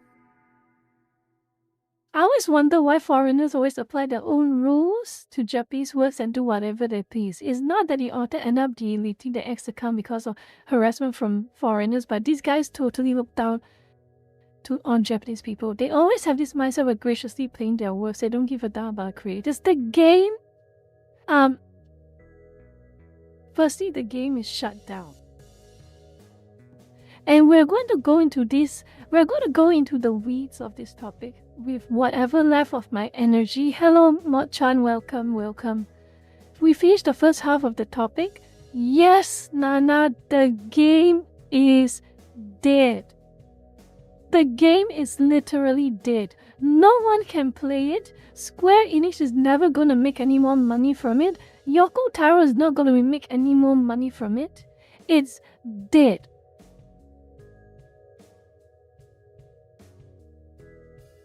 So this is one of the posts. Man, there's this foreigner talking about pirating Nier, saying something like restoring and preserving lost artworks with other people's hands is just common sense. What? You don't have to say that. That wasn't what he says. The game preservation part is correct, and I have no idea what that means. You know exactly what that means. Or maybe you don't. Maybe you don't, on the off chance that you don't. Literally. What they're doing is making a game that was no longer playable again. It is that simple. That's what it means. Ray, that's what it means. I don't know why is it so hard to understand. I'm sure the Japanese auto-translate worked pretty well, or well enough, for you to understand something so straightforward. But again, I shouldn't be trying to take too hard of a side on this, because there is some nuance, but at the end of the day, it is let's just say this topic, when I'm talking about this topic, for those Pakjo who are accusing me of being a wannabe Japanese, a weeaboo who thinks that everything that Japanese do is correct, you're gonna get a bit of a rude awakening. Let's just put it that way. I have no idea what that means. You should. If the company still has the data because you can't play it, then it hasn't been lost, but it's stored away somewhere and it's not going. No, the company is not going to make money out of it. The creator is not going to make money out of it. It's dead. It's like a corpse buried 6 feet under. It's dead. You're just stealing stuff that belongs to others from the company's warehouse, aren't you? Is the company going to... Ray, use that fucking brain of yours for a brief moment, please. Is the company ever going to make money from that damn thing or not? Yes or no?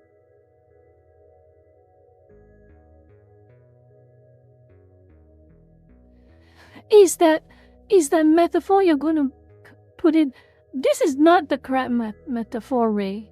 This metaphor is more akin to the company tossed something into the trash, and these foreigners are picking it up, are dumpster diving. Correct. This is a better analogy. The company and the creator tossed their game into the trash. Just not the trash out in the back alley somewhere. Just in the trash out in a big public trash heap. And then some foreigners go dumpster diving, digging it out, and doing a little bit of black magic to bring it back up into operational state. That is the proper analogy. It is not in a warehouse somewhere. It is rotting away in the company's trash bin.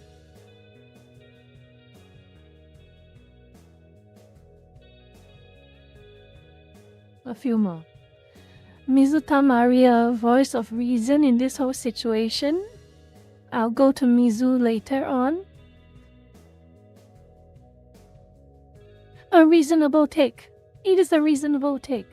This is another Japanese with a reasonable take. Like I say, not all the Japanese. Just a noticeable number of them. It seems that reverse engineering is legal abroad or even domestically, so there doesn't appear to be any basis for criticism with legal justification. Correct. Of course, laws take precedence over terms of service, and furthermore, since copyright follows territorial principles, US law, not Japanese law, would apply.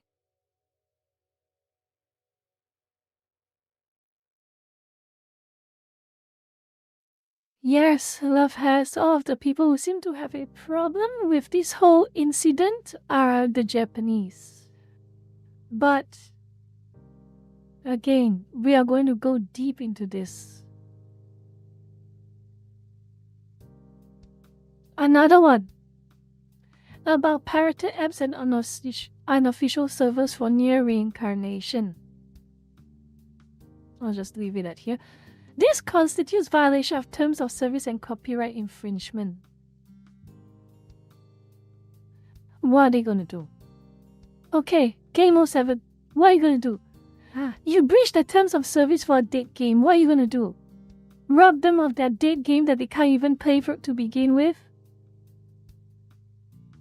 Please use that brain of yours and think a little bit, please. Please use that little brain of yours and think a little bit. What is that supposed to... Seriously. And this is coming from a weeb, by the way. A weeaboo. I can't believe a weeaboo has to call Japanese netizens like this. But you're behaving exactly like those corporate shills. If you violate the terms of service for a game that's already dead and you can't play it, what's the worst they could do? Take the game away from you that you can't even play it? Seriously?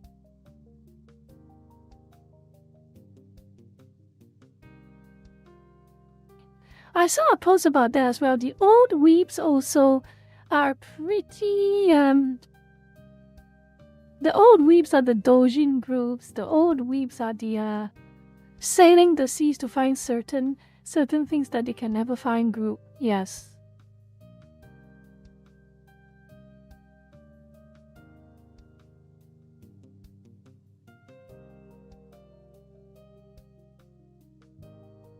But let's go on. Even if you're interested, please absolutely refrain from accessing, downloading, or using them. Why? Who are you to decide what are... Again, just like how I say, who are the Westerners to decide what Japanese people do with their own creations and their own works? Who are you to decide what a customer... A would-be customer, if they didn't shut down their own game and didn't stop selling it? Who are you to decide what they do with their spare time? Let's continue. In addition to causing harm to the developers and rights holders, they also come with security risk. What's the harm? What is the harm? Again, the trash bin analogy. What is the harm? These foreigners are not robbing a warehouse, stealing items they have stored. They are dumpster diving. Who is getting harmed? Dumpster diving.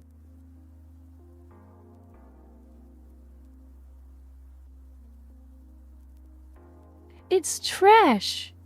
It's literally trash. Digital waste for the creators and the developers and the rights holders is digital waste.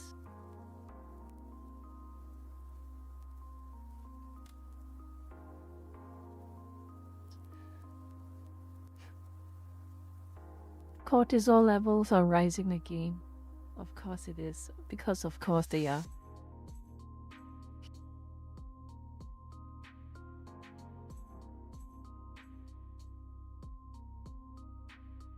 The fans are not from Japan. I do not know the extent of Japanese laws when it comes to games that have been shut down, but just like how Americans should not apply their American sensibilities to Japanese culture, Japanese should not apply Japanese culture sensitivities to other countries as well. Fair is fair.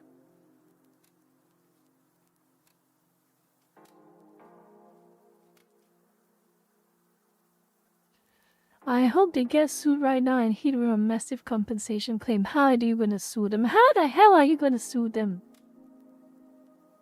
How the hell are you going to sue them? Seriously?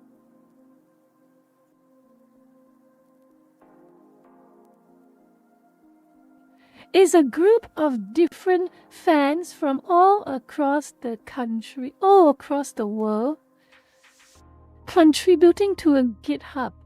How are you going to sue them?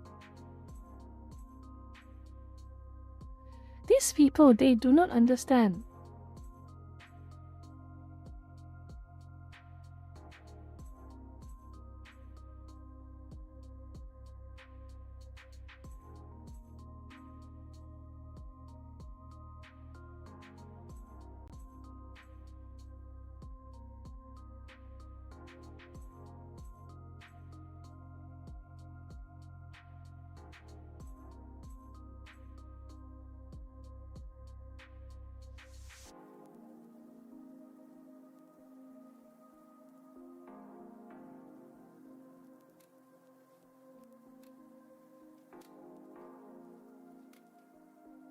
If anything, that is a fair question to ask for a change. But still, this is all for nothing. It's basically is a whole lot of posts about this. So let's go back to Mizu's last post.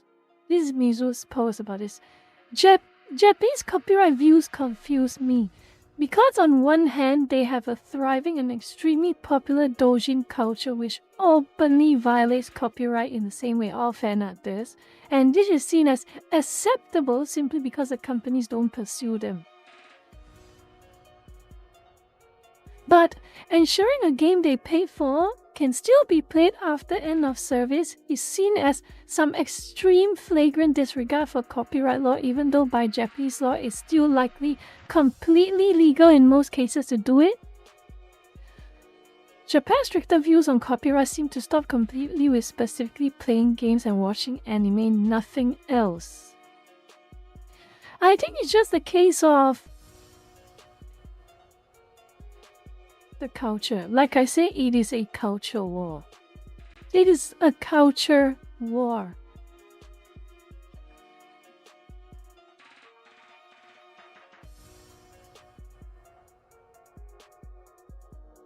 It is a culture war. There's no two ways about it.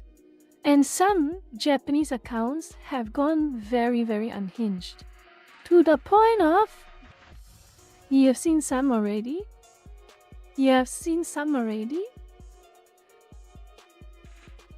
It moved on.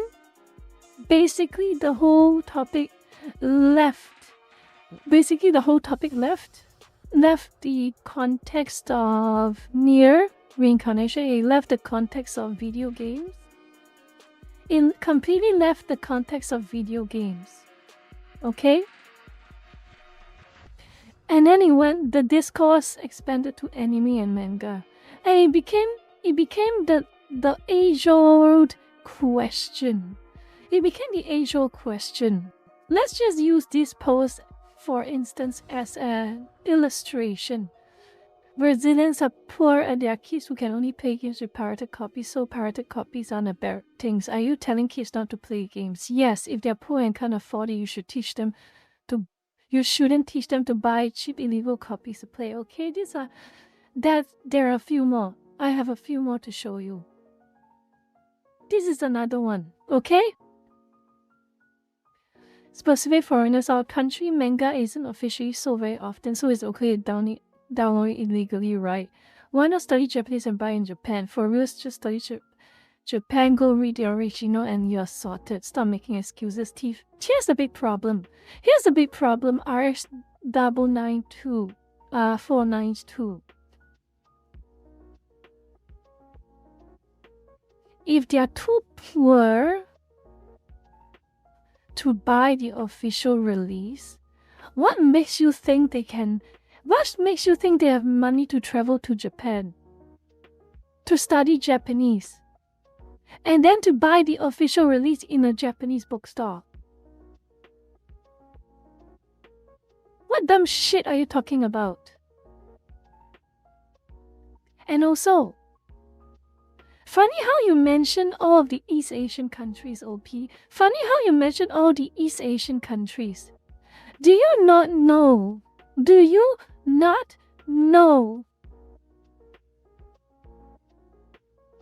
that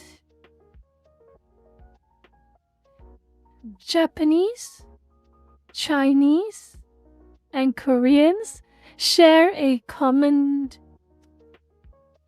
word structure, language structure? At the end of the day, all these cultures know Hanzi, or also known as kanji.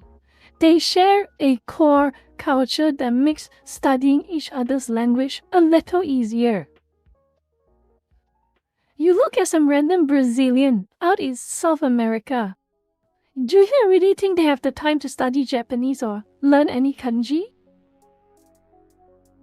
Look at some random American out in the Midwest. 9-to-5 job. They just like manga and anime because they saw a few and they just got hooked to it. Do you think they have the time to study Japanese from scratch? This is such a stupid statement. There's more. I got two more. I get that the overseas version is expensive, but isn't it wrong to see pirated versions as justice? It's a crime after all. Some people say there's no loss, but there's over 5 trillion in annual losses, so don't get the wrong idea. And yes, some overseas folks are all high and mighty, and that we are promoting it for you attitude, oblivious to the fact that artists are suffering. May those types just perish. Okay. There's a bit more nuance in this post. To be fair to this post, there's a bit more nuance to this. Okay? A bit more nuance to this. The first part, the loss of the company, fair enough. But here's the problem. And this is the core problem that almost every JP netizens who wanted to get involved in this topic ignore. Okay? They ignore. And no other better way to express this core problem that they're experiencing than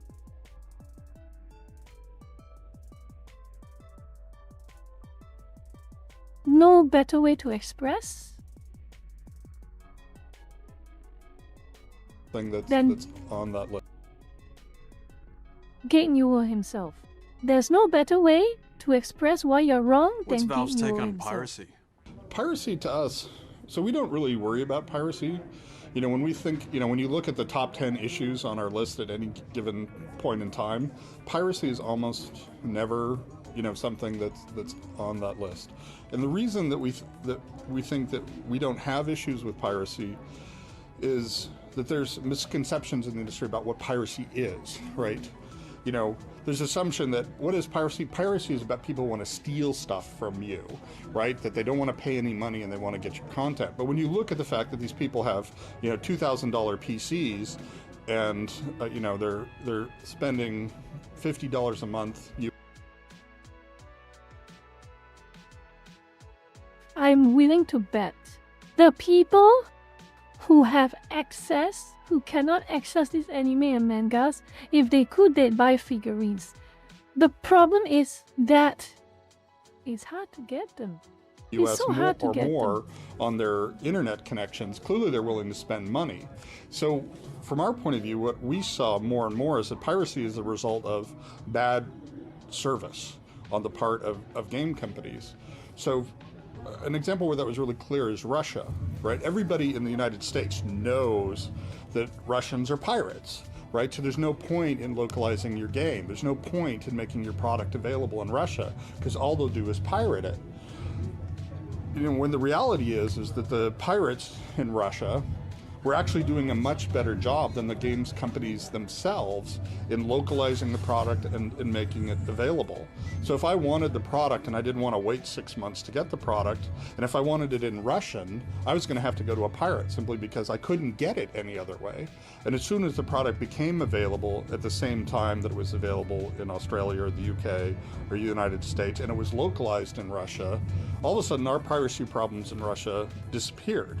So it really is a question of viewing yourself as how can you provide the best possible service. That is true.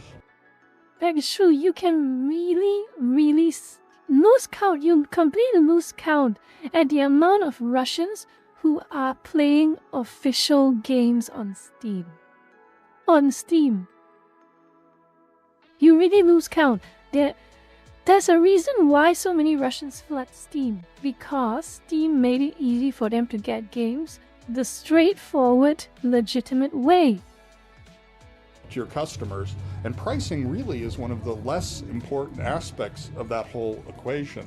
People are happy to pay money if they're getting what they perceive as a great product delivered on their... Of course they do.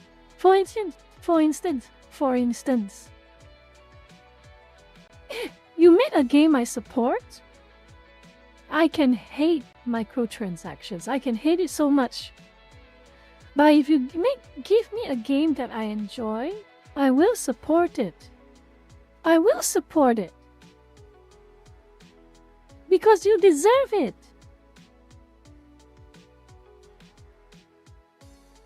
You deserve it if you release a good product and you're making the product easy to access.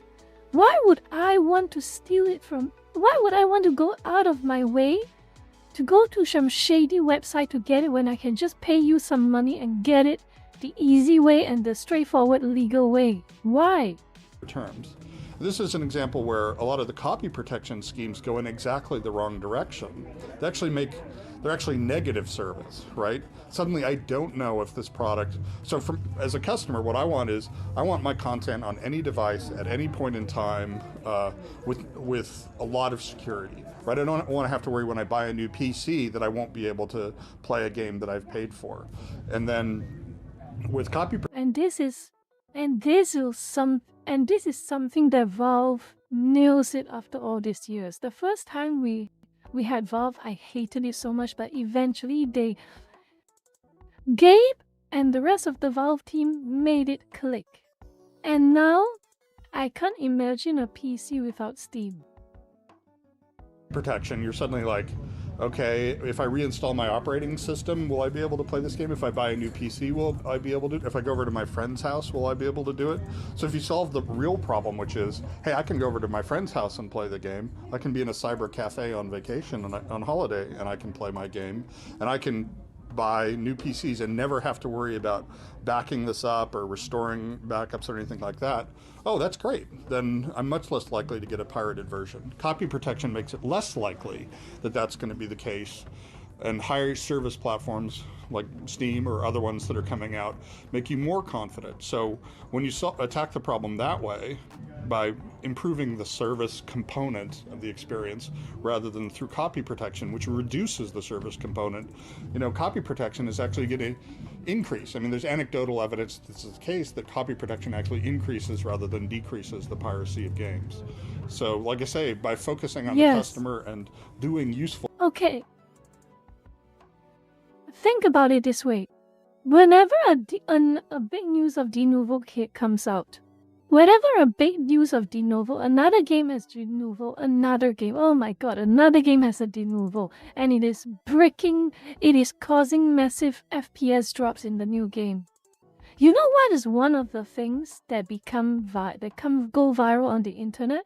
One of the things that become popular on the internet when the next new game has de novo in it? Talk about who is going to crack it first.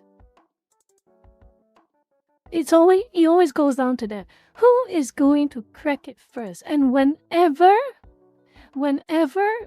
someone announces, whether it's Empress or any other group, announces they have cracked the de novo in this game, guess what? It makes the news. It makes the news on the internet. Thousands of likes, thousands of reposts, thousands of holy moly, I'm gonna go get it right now. Even if they have the legitimate copy of it on Steam, they will just download the cracked version of it just so they can turn off de novo for it. That is so stupid. De novo's existence is a mistake. De novo's existence is a tumor on the gaming industry, in my opinion. It serves no purpose other than to make pirates more motivated and make the legal consumer more miserable. That's all it is. That's all de novo is.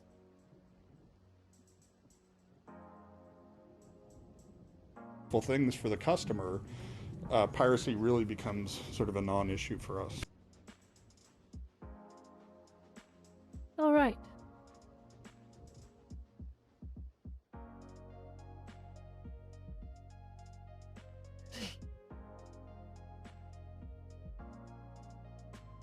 Let's get back to this topic. So, riddle me this. You made one point which I can accept. The whole part that it generates a lot of losses, but you have to ask this question as well too. No, actually you don't have to answer this question. I'm going to show you something later. Because I want you to keep in mind this part. There's over 5 trillion yen in annual losses by corporations. I want you to keep in mind this part because let's just say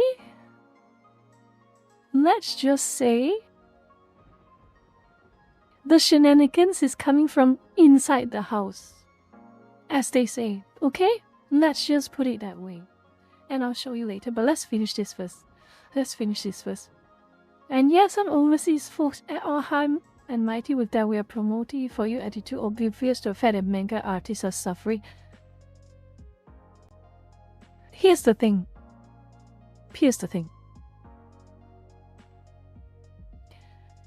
If the publishers are not going to sell their damn manga overseas and it's only going to be exclusive in Japan, and the people who want to read this manga are not exactly rich overseas, they barely have money to pay for weekly, monthly expenses, let alone save up enough money to travel to Japan just to buy your damn manga, how else are they going to read it? And also, they may not have the money to buy an airplane ticket to travel to Japan. That costs thousands of dollars. But they probably have some money to buy merch. They have the money. This is what they mean by we are promoting it for you. When an anime spreads around globally, they buy merch. They buy Fumos, in the case of Toho. They buy games if they ever comes out with a global release. They buy shirts. They buy jackets. They buy accessories. What you should be doing is to ask those damn Japanese publishers, why are they not allowing more global releases? That should be the question you are asking. You do not create a problem and then get upset that people are trying to circumvent the problem you created. That is stupid.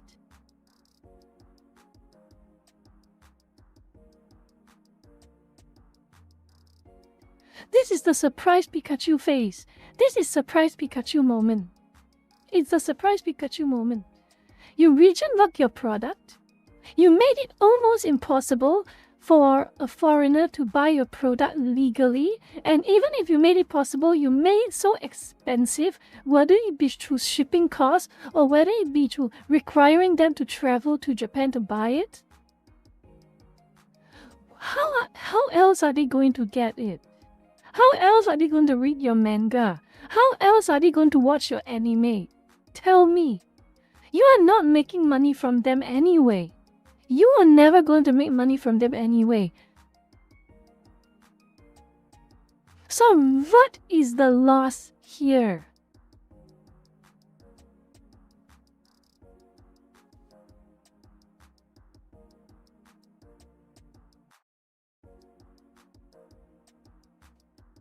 This is the last one. This is the last one, and this is the most irrational, unreasonable statement to make, in my opinion. Unreasonable and irrational and completely obnoxious. The private server for Nier Reincarnation, even if the owner has disappeared, just barging in on your own and doing whatever please, I do feel that legal definition aside is act that's pirate in nature. Literally. Imagine that you're a dumpster diver. You are one of those dumpster divers that grab unwanted items and you refurbish it into a functional state. Okay, let's say you're one of those. Imagine some guy throws his old PC into the trash bin. Throw his old PC into the trash bin and you just yoink it, you just yoink it from the trash. They don't want it anyway. Okay? And then what you did was you fixed everything. You fixed the motherboard, you replace certain parts, you replace certain RAM, you replace the RAM, you give it a new screen, you give it a new keyboard, and it's a fully functioning laptop again. And you're so proud of it. You're so proud of it. You're so proud of it, and then, except for one person. The person who threw away that laptop. He saw you fishing out that laptop from the window, and when you came out and you started using that newly refurbished laptop, he came out and said, "You just stole from me." That is stupid.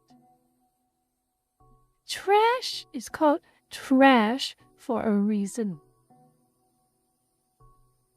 If that person did not want you to steal that broken laptop, keep it in his garage. Keep it in his storage room. Keep it in the boxes. Let it get dust in your own house. Don't throw it into the damn trash, you idiot.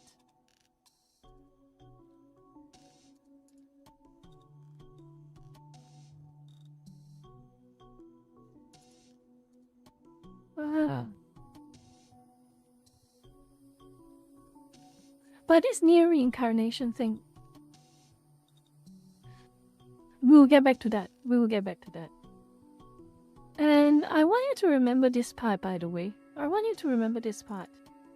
5 trillion yen annual losses. I want you to remember this part. The internet is fair. At the end of the day, the internet is fair.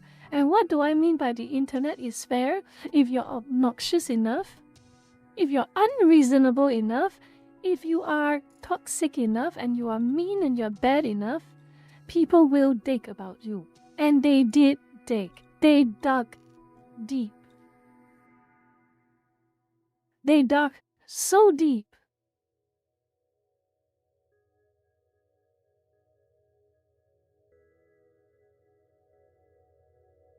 And they find out.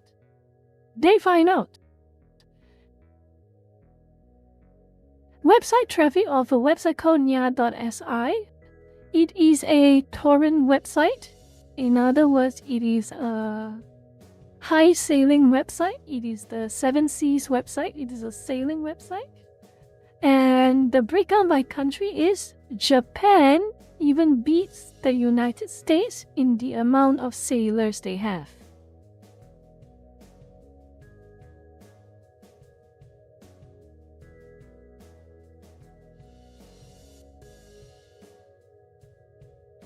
Most of the Nier users are countryside and troll weeps and otakus who have old anime in their hard drive seeded. Yes. And there was another post I saw somewhere. I can't remember where I found it, but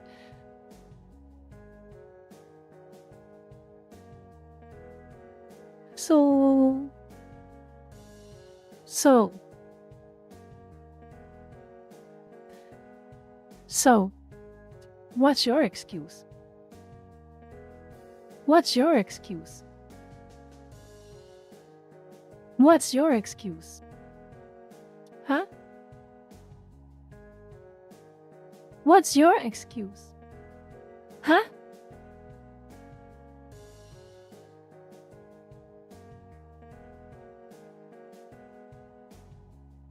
What's the excuse?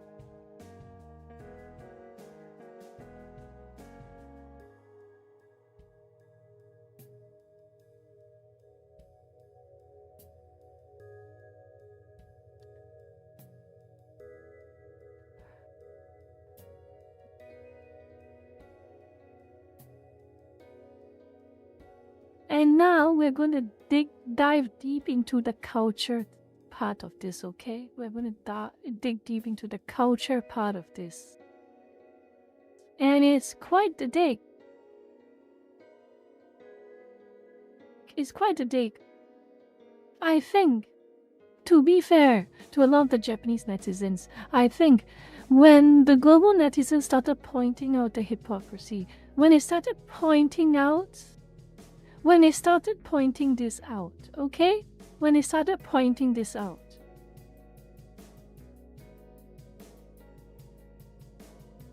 When they started pointing all of this out, there was a degree of sobering, okay? A lot of the Japanese netizens started to sober up. They started to tone it down. They started to pull back. And they didn't, to also give them credit, a lot of them didn't gaslight. They didn't say something along the lines like you will see in a normal leftist, like a normal woke leftist bakjaw will say, it's different when I do it. They don't do that. Credits to them for that. They don't do that. They admit there's pie on their face. They admit they have been cut with their pants down.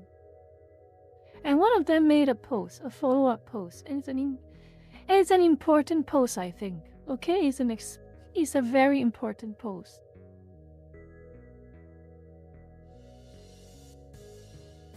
It's an extremely important post.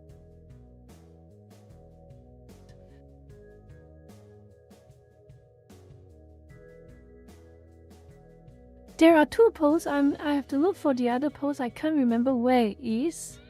I cannot remember where it is, but Mo-chan has mentioned it.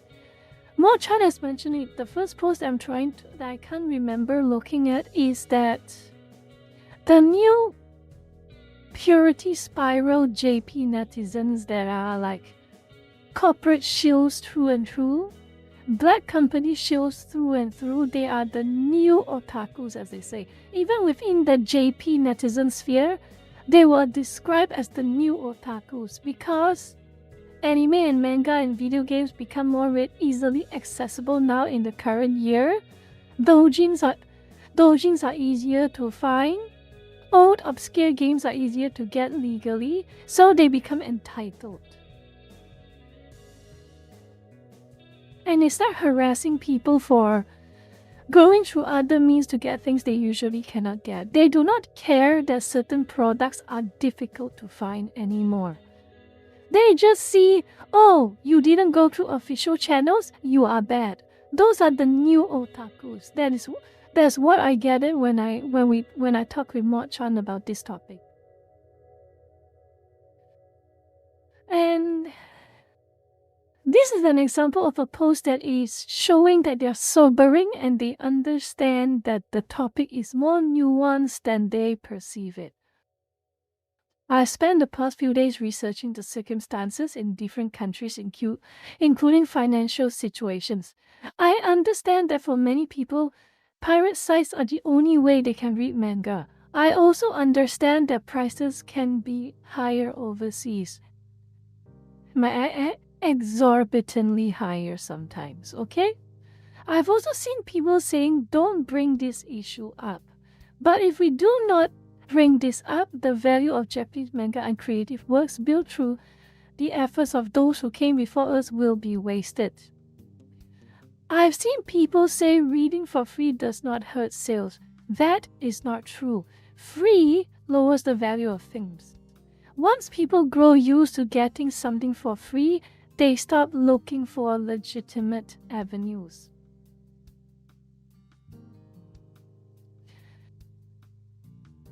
I half agree, but I also half disagree. I half agree in the sense that some will behave like that, but I also will disagree because Gabe Newell is the proof. If you make your products accessible enough, if you fairly price your products, no one would care about pirating. No one.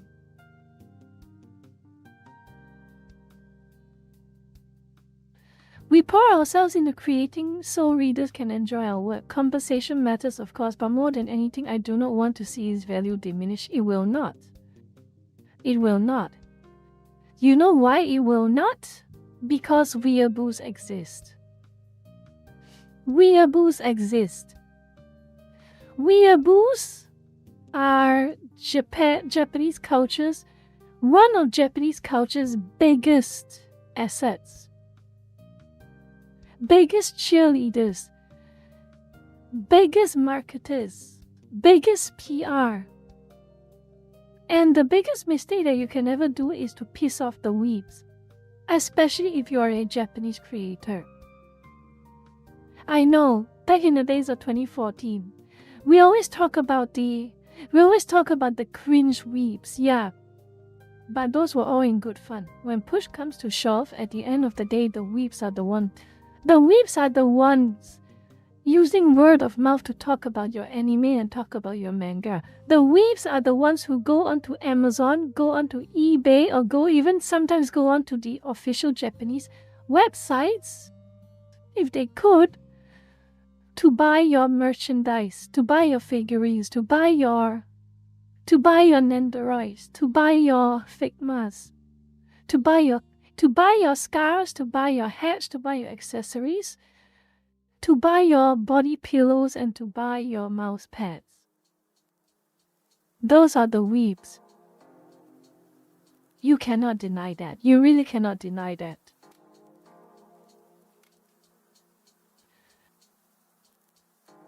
To help people who cannot afford it or do not have access to it to enjoy these works. To be fair to the Japanese, like many Asian cultures, they can be very, very hardline. I know it firsthand. At least this one has the decency to acknowledge that reality can be more nuanced and more grey than he or she thinks it is. And yes, the typical normie are too scared. Look, Mo-chan and lurkers. I'm going to be honest with you. I don't know if you believe me or not, lurkers, but but just so you know, I am being 100% honest. I have been on the internet for a very, very long time. I think you all probably know already by now. I think you know. I have a feeling you all know. And do you know how many times I've ever torrented anything? Would you like to guess? Lucas, would you like to guess? How many times have I actually torrented anything? Would you like to give a guess?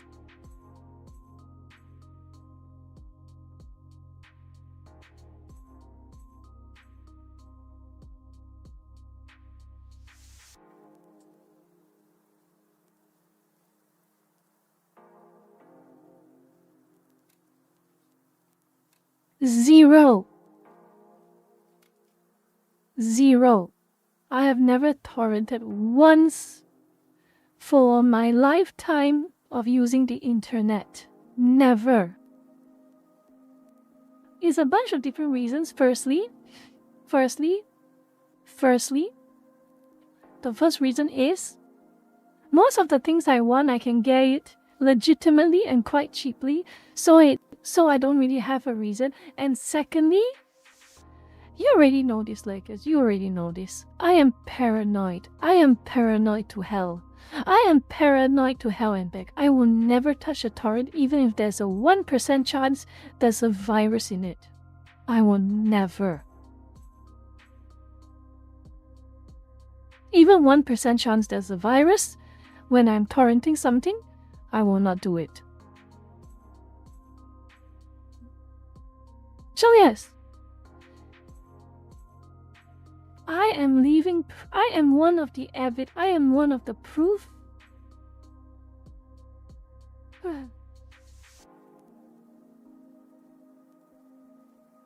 I am always very. And also, yeah, third point, Lucas. To be fair to Mochan, you're correct. Third point as well. I do not know how to torrent, and I do not care to learn. I've read about it. I've read about torrenting, and I know some like gist of how it works, but I've never used it.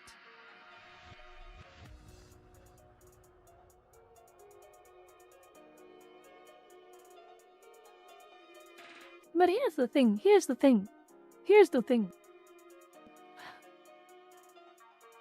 I do not bother to learn something that I will not use. And I do not see myself ever torrenting in the foreseeable future, so I never bothered to learn it. You will have nothing and you will like it. Chaos Mash, thank you for the 5. Benmin, I've been in this internet business for X amount of years. Lurkers, what's your name? Benmin, screw you, that's my name. Oh boy.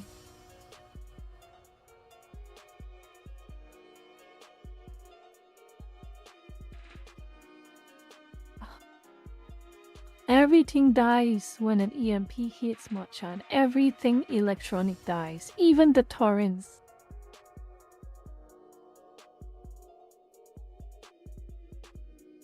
Let's continue. Let's finish this.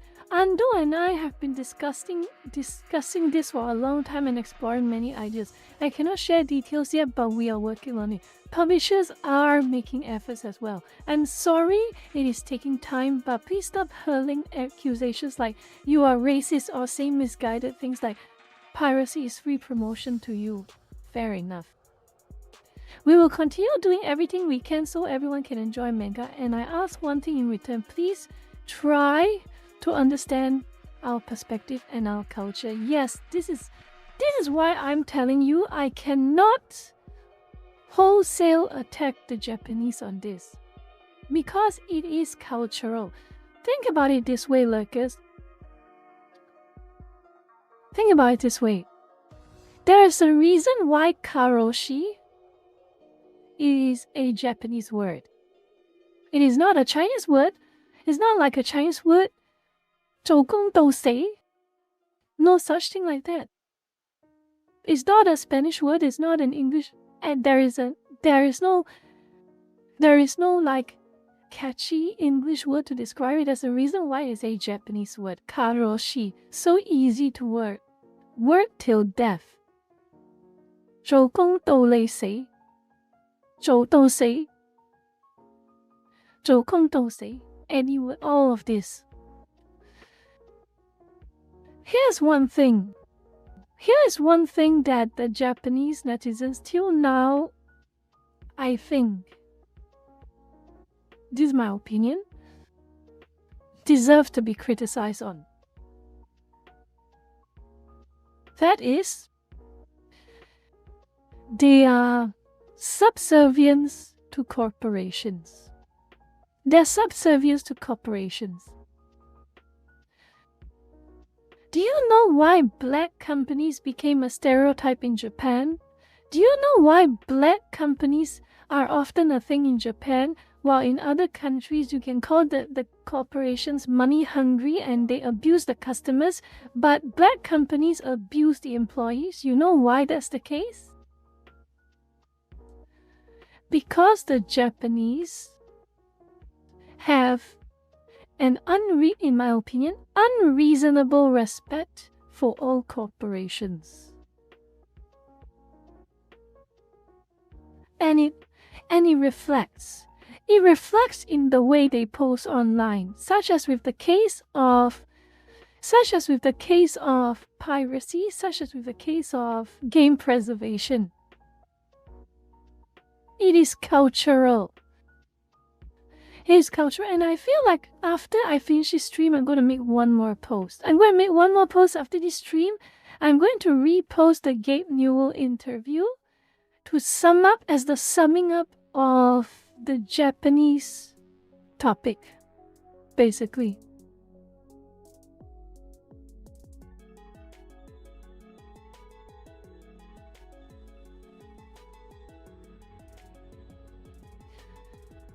I've created way too many posts today, yep. True.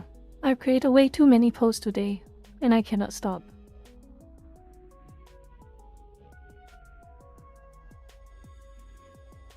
Yes, that is a problem.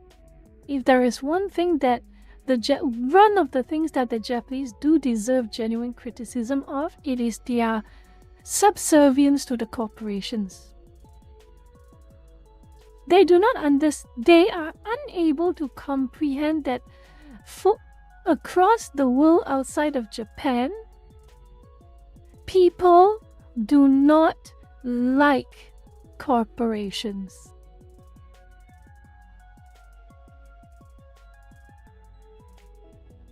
They don't.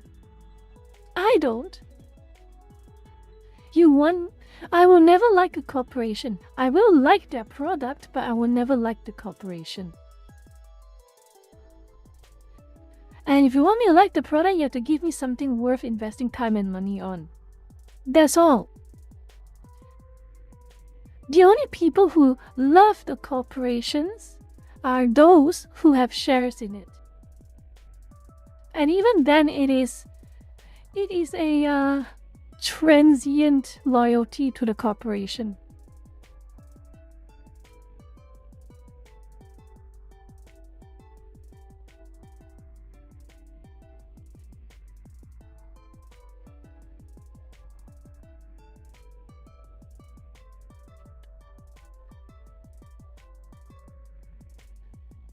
And also,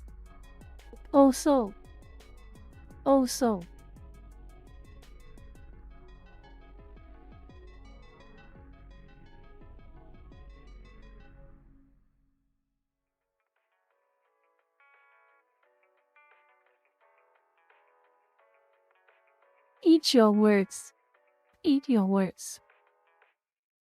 Because there's a case, a very high profile case. The case of Shiten. Let me call some posts.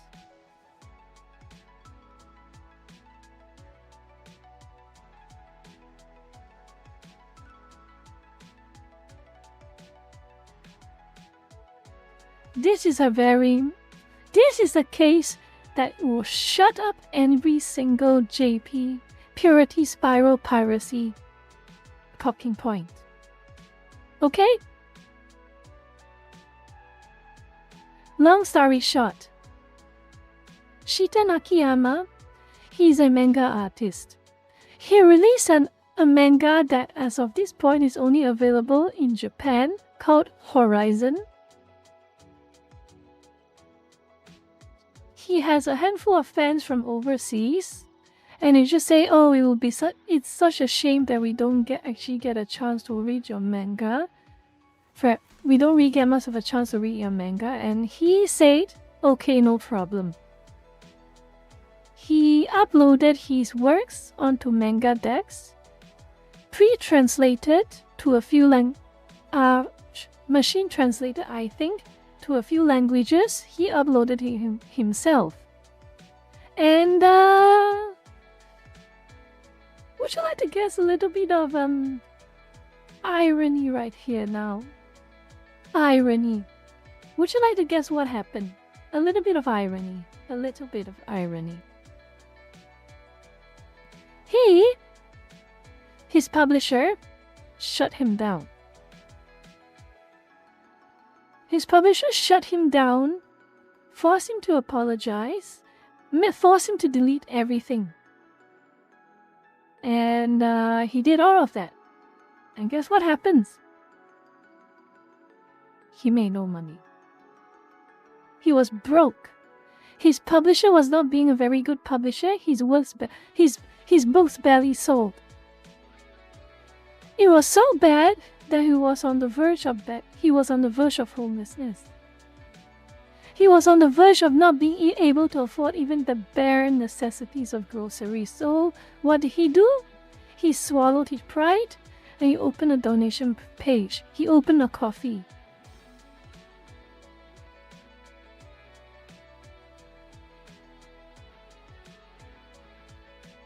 And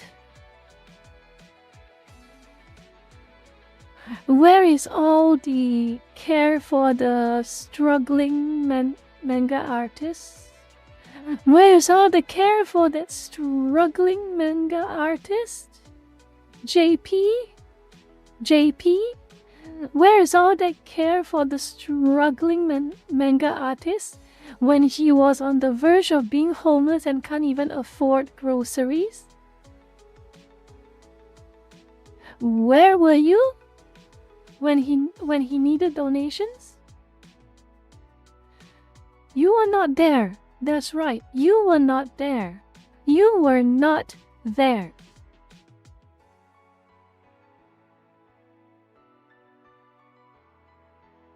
You had to rely on that overseas fans to support him. You are not there.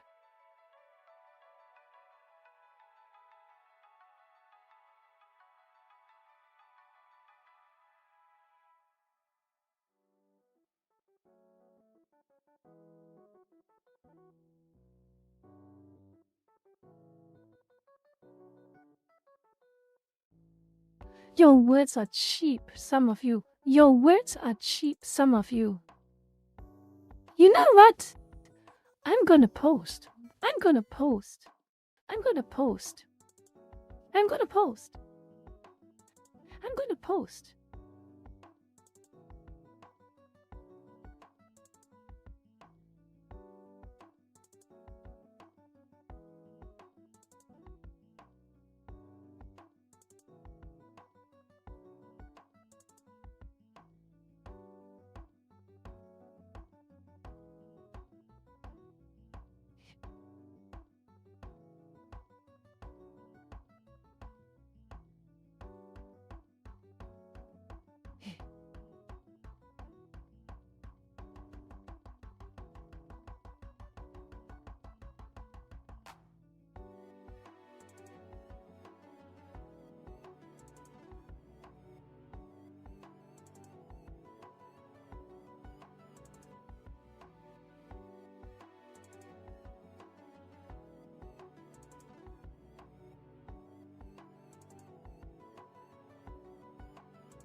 I got a raid? Hold on. Who raided me? Who raided me? Who raided? Oh, Akko. Is it? Oh, Akko, thank you for raiding me. Thank you. Thank you very much for raiding me. Thank you very much for raiding me. You have to excuse me for a moment, Akko, but I am in a high cortisol state of mind right now. I am posting. So please don't mind me for a moment.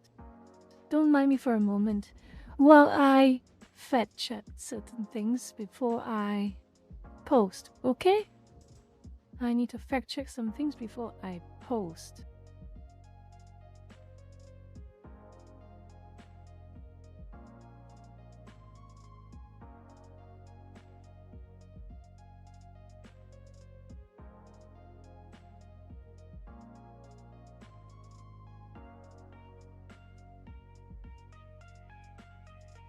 Oh boy, oh boy.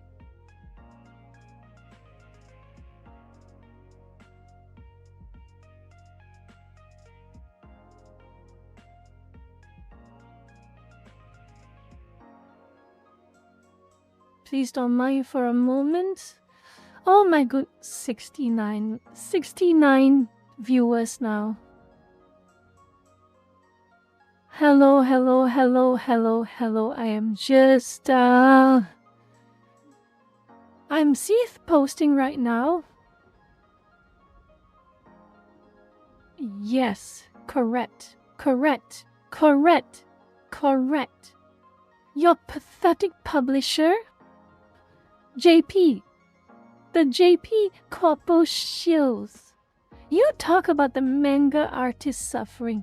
You talk about supporting the manga artist. You talk about it so much. You virtue signal so much about it. But yet when push comes to shove, who came out to support your struggling artist? Who came out to support one of you who was struggling so much? Tell me, who? Tell me. Tell me. The overseas fans. You don't have to. I'll answer it for you. The overseas fans. At the end of the day, they were the one who came to help. Shut up, Rena.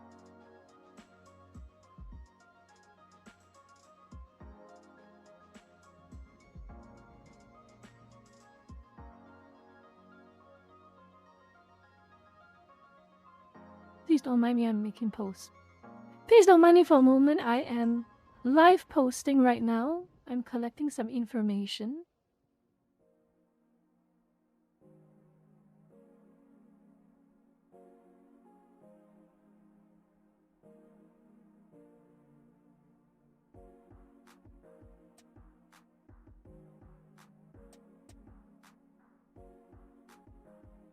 I've been holding this in.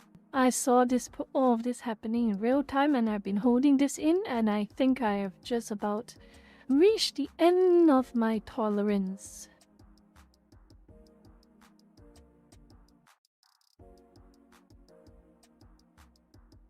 I am reaching the ends of my tolerance.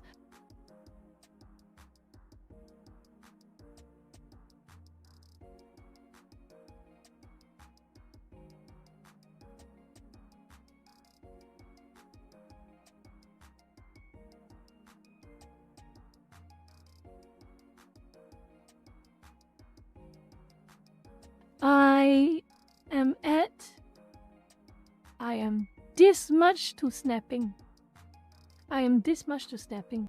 You, all of you people, all of you fake virtue signaling nonsense. I guess virtue signaling is not country specific. I learn something new every day.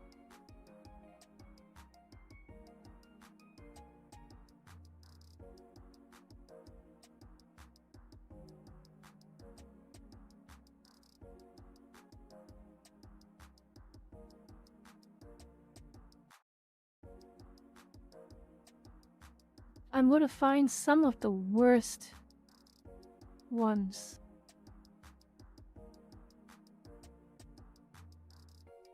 I think one more. I just want to look for one more. There's so many, but I just want to look for one perfect one.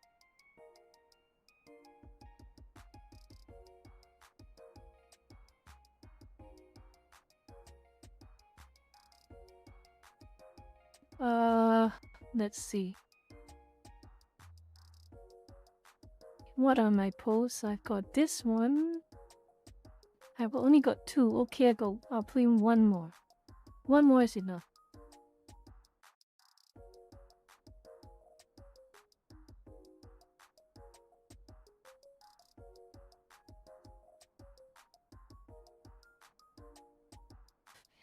Three is enough. 3 is definitely enough. Okay.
Where was your support? Seriously, legitimately.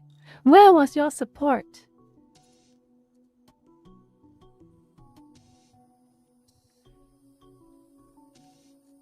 Where was your support when the creator you claim to protect needed you? Oh yeah. Virtue signaling on social media. And attacking random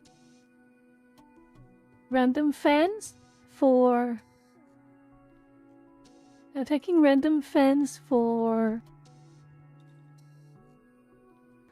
what's that word called? What's that word called?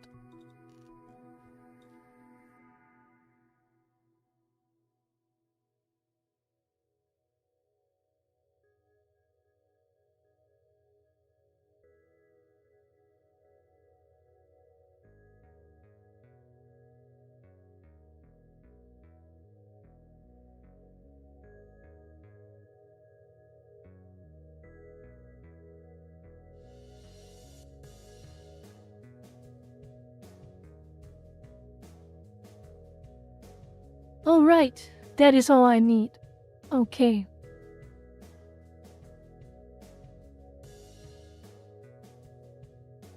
I could write it in Japanese.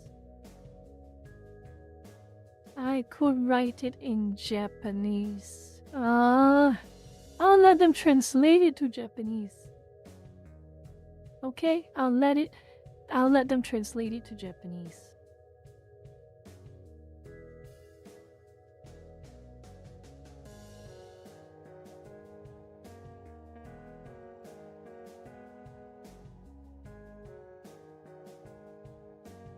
I think it's enough.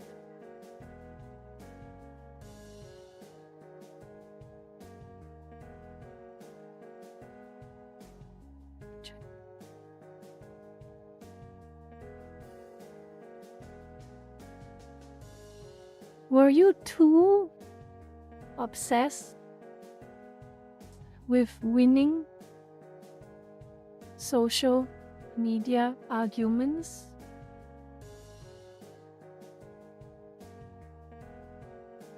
Point, okay. Were you too obsessed with winning social media arguments? Were you more obsessed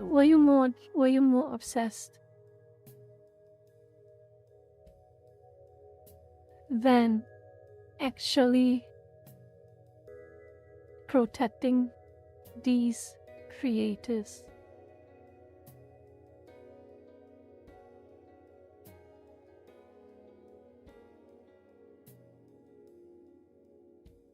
Done. Done. Very done.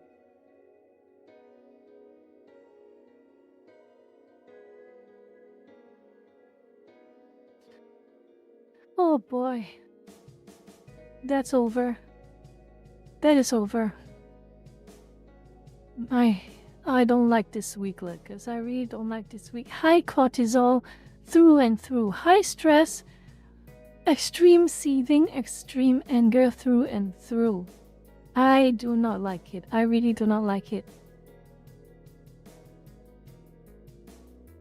I don't know if making that post was a good idea or not, but I feel like I wanted to express my opinion. I will express it.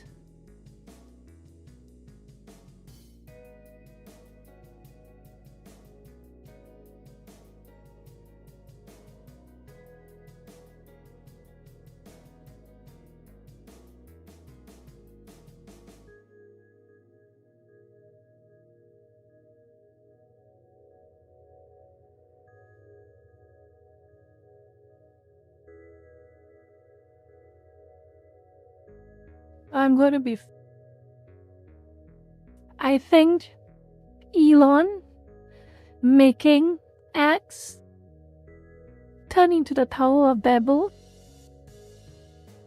is, well, some people will hate that they learn all these things about their precious GP culture, like me for instance, but at the end of the day, learning more is better than learning less.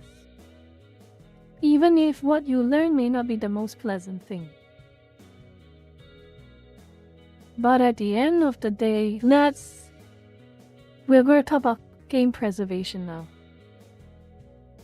If a cursed farms had stopped killing games, if the entirety of Japan behaved the same, if the entirety of the world behaved the same way Japan did when it comes to corporations, I would say the stop killing games thing would have never happened. It would have never happened. And this is a good way to end the story. This is a good way to end the stream. We are going to watch Accursed Farms public hearing. A snippet of it at least.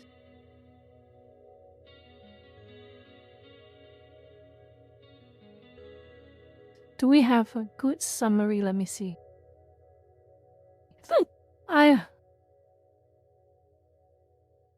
How we can get a good summary of this? I recall that I might as well go to to his video. 1 hour. Oh boy, we have to do it. We probably have to do it. A different time now, should we? I think it is over 1 hour.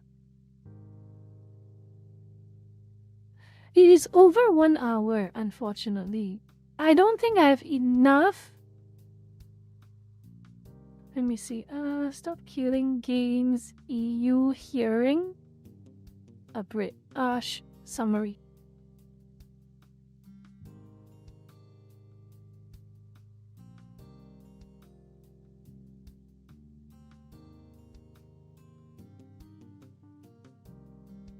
Okay, this is a good summary. This is a good summary. I hope it's a good summary.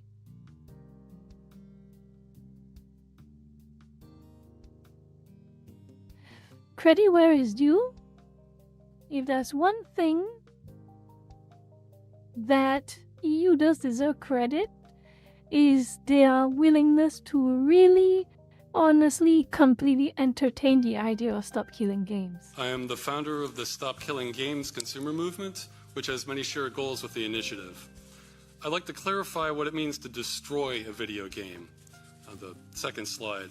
When we say a game has been destroyed, what we mean is a publisher has permanently disabled all copies of it that have been sold so no one can ever play them again.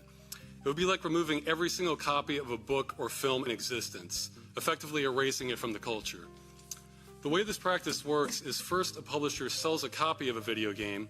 However, it has been designed so that it must connect to the publisher in order to function. This acts as a potential kill switch. The customer is also given no information when the game will stop working, even though the publisher has decided to assume that responsibility. Then, after an undisclosed length of time, the publisher disables all existing copies of the game, but keeps the customer's money. The publisher also enacts countermeasures to ensure repairing the game. To ensure repairing the game is almost impossible, even for experienced software professionals. Yes. From this point onward, no customer can ever run the purchase again.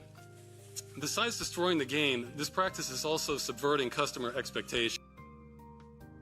I really hate that shift. I really hate the shift when the shift in language, especially the shift in language with all of these game corporations everywhere at this point.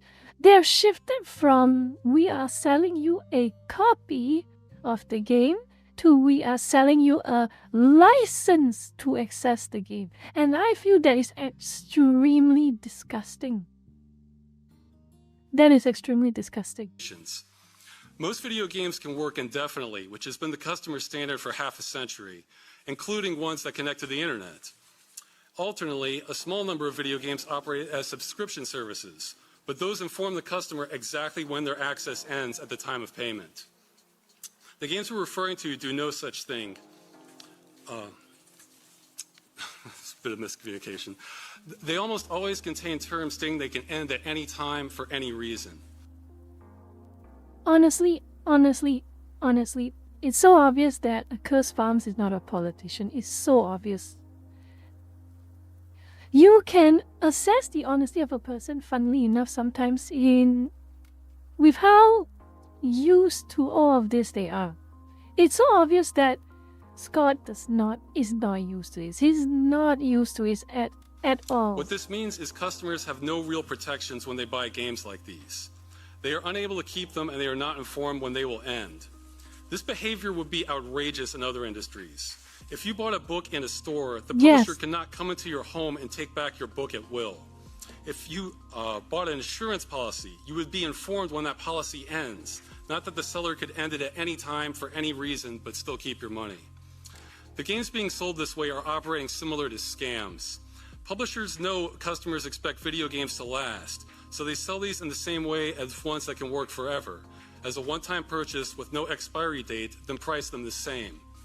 Publishers know that if customers were informed exactly when they plan to disable their games, that would reduce sales, since the longevity of a game affects how much customers are willing to pay. The industry is trying to have it both ways, finding ways to say they're selling you a game that they're not selling you. This creates confusion for everyone involved and is part of why it's taking customers so long to get exposure on this practice. And you know what's the worst thing? What is the worst thing about this as well is that all those terms of service things as well. I think the terms of service things say what you want about people who behave badly in a video game, in an online video game, okay? In an online video game. If or a game with online functionalities. If they breach the terms of service and they get banned from the game, they should, or honestly, in my opinion, just be banned off from the online portion of the game. If it's such a big damage. What they should not be deprived of is the rest of the game. The bot matches, the single player, none of those. And any player should be permitted to play any offline portion of the game for as long as they want, as long as they have a copy of that game. They bought it. The legality is also unsettled.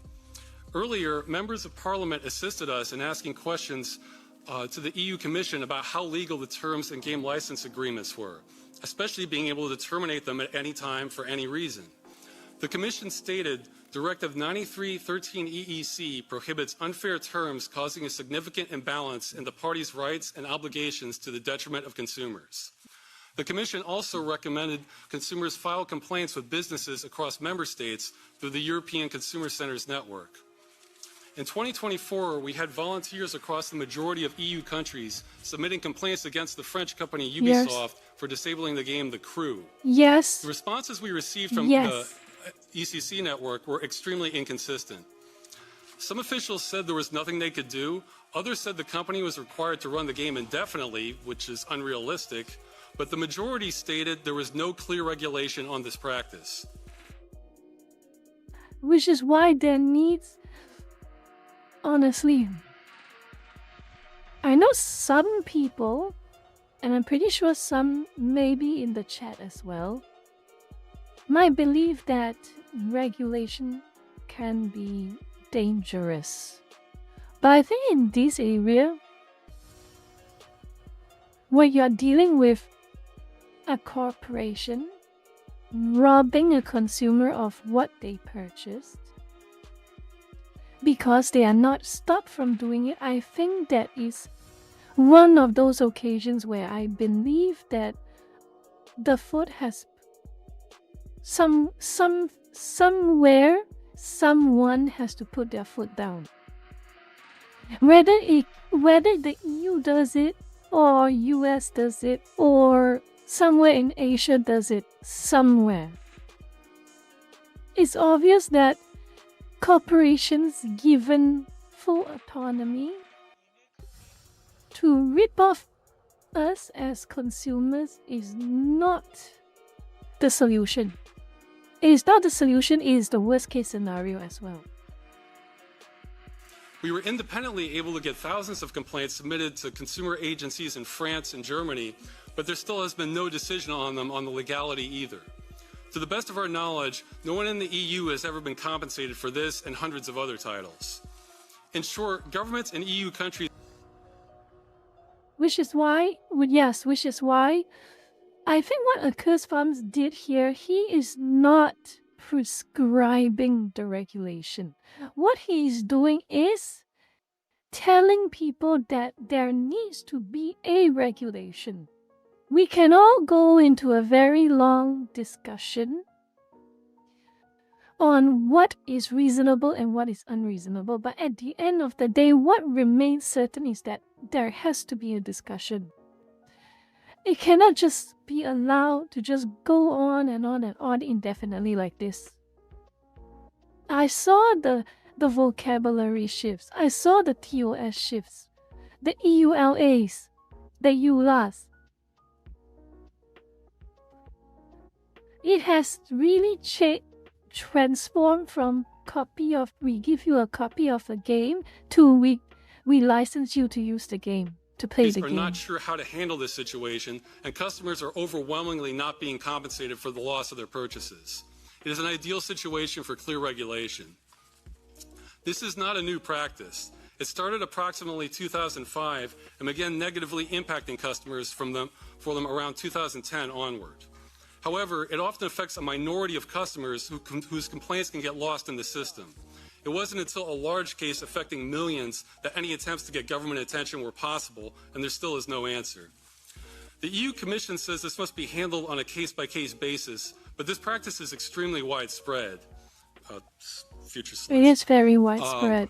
We have formed an amateur study examining over 1,100 video games that require a connection to the publisher. The majority of these have been deliberately disabled by the publisher, with many of the rest still at risk of being destroyed.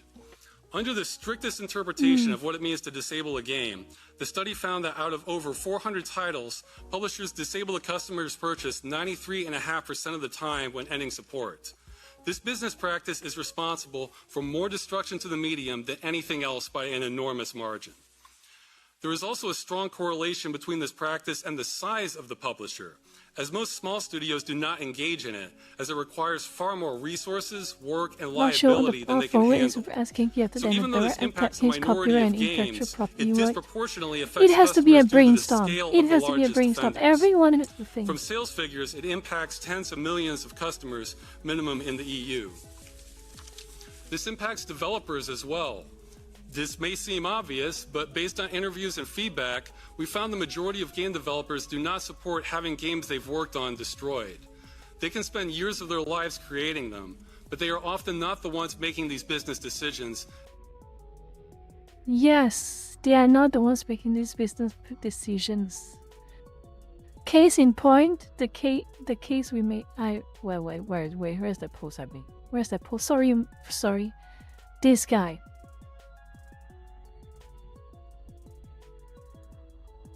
His own publisher punished him, and it's not just bad enough that his own publisher punished him.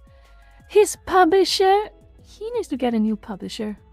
Shiten Akiyama, this sensei needs to get a new publisher. His publisher is doing a crap job marketing his books and selling his books. And because the publisher did a crap job and still wanted to punish him, by the way, he's broke. What's the point having a publisher then? What even is the point having that publisher? That publisher did a crap job. If there's any person who is wrong here, is the publisher. Publishers. Sometimes you need them, sometimes they're a complete tumor that does nothing but spread misery in your life. And sometimes even sign non-disclosure agreements so they cannot voice their opinion on the matter. The main point I hope that does not get lost in this hearing is this initiative welcomes any solution that will solve the problem of video games being destroyed on this scale. We want this to be as easy and as practical as possible for all parties involved and are very open to how that is achieved. We are not even asking publishers to change their business or monetization models, only that once they end support, they do so in a responsible way. Our only goal is to prohibit this destructive practice and thus obtain basic protections for consumers and the medium as a whole. I'd like to add a little bit on the economic aspect. Again, when planned for from the beginning, the cost can be very small. It's mostly about when it's undoing that's more of a cost related. Earlier the game Concord was mentioned. That's actually an excellent example because it's publicly stated that at least... Again. I feel it is fair to say. Say what you want about Concord, and I have a lot to say about Concord.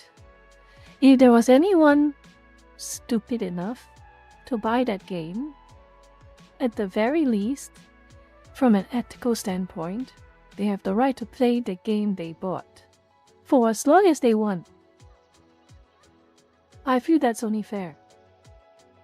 370 million euros were spent developing that game, and it did not include an end-of-life plan like what we're seeking. Most of the cost for developing games tends to come from other areas like art assets or marketing. Sure. This if they is just have one a group element of of hundreds. Kamikaze, if they have a... Let me pause. If they have a group of players, like 10 or 12 players who really just want to play that game, for one reason or another, maybe they genuinely like it, they are free to do so. And I don't think Sony should stop them. I don't think anyone should stop them. Just like how they are not allowed to force people to stop playing this game. You cannot stop people from playing the game they want to play.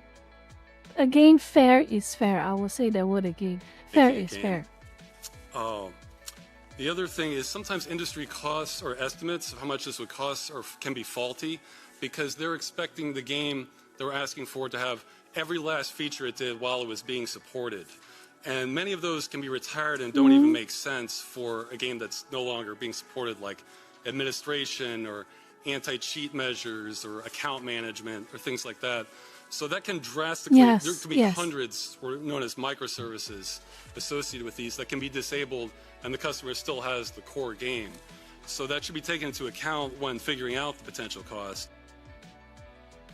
You know, funnily enough, what is one of the games that, in my recent experience, a more recent game that kind of did end-of-life service, end-of-life thing a little bit better than others? Funnily enough, it's also from Square Enix. Final Fantasy 15. So, it's largely a single-player game, but it had a lot of multiplayer components. It had a lot of multiplayer social components. So at the end of the day, it's not a perfect implementation because I think there's some things that Square Enix has done with that game's end of life that is completely stupid, but it's not the worst. You still play the game single player, you get everything. All they did is to switch off the social aspects. And one of the social aspects was something called the Avatara system. Basically, the whole idea is there is an online implementation where you get to customize each of the main characters. So they can basically skins, online skins for your main character. But yeah, at the end of the day, the best games that really help with end of life are those that give players the baseline infrastructure to set up community servers. That is the best for an online game. I don't know how much it costs, but I don't think it's that expensive compared to like leaving the game on forever or any other methods that I can think of. Community servers is actually, I see community servers everywhere. And it might have been mentioned earlier, but we also want to emphasize the companies have been paid already once for the working game, so yes, that should be factored in. That's the important budgeting. point. There were some other points. That is so important. That is so important. It's not like the case of after the game end of life cycle, the consumers will be refunded their original purchase price minus, let's say, some properly calculated depreciation of the value of the game at the end of its life cycle, something like that. It's not like that. You can't get anything back. You pay for that game, you play, and the game shuts down, the money is gone forever. And I feel that is the worst part. And I think that's the core ethical part that has to be addressed. If you're going to shut down a game, if you're going to shut down a paid game, the very least you could do is to refund a portion of the price to the person who bought the game. For instance, in accounting terms, let's say you have a fixed asset. You have a very big asset, like a car, for instance, like a car. Over the years, it depreciates because you use it. It gets wear and tear. It gets older and all of that jazz. But at the end of the day, the scrap value is something you can retain when you sell it or you scrap it for X amount of dollars. I feel that at the very least,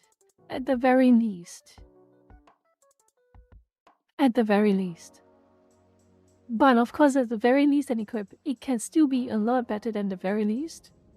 If corporations are going to shut down a game at the end of life cycle, refund at least a fraction of the purchase price the player paid to buy access to that game.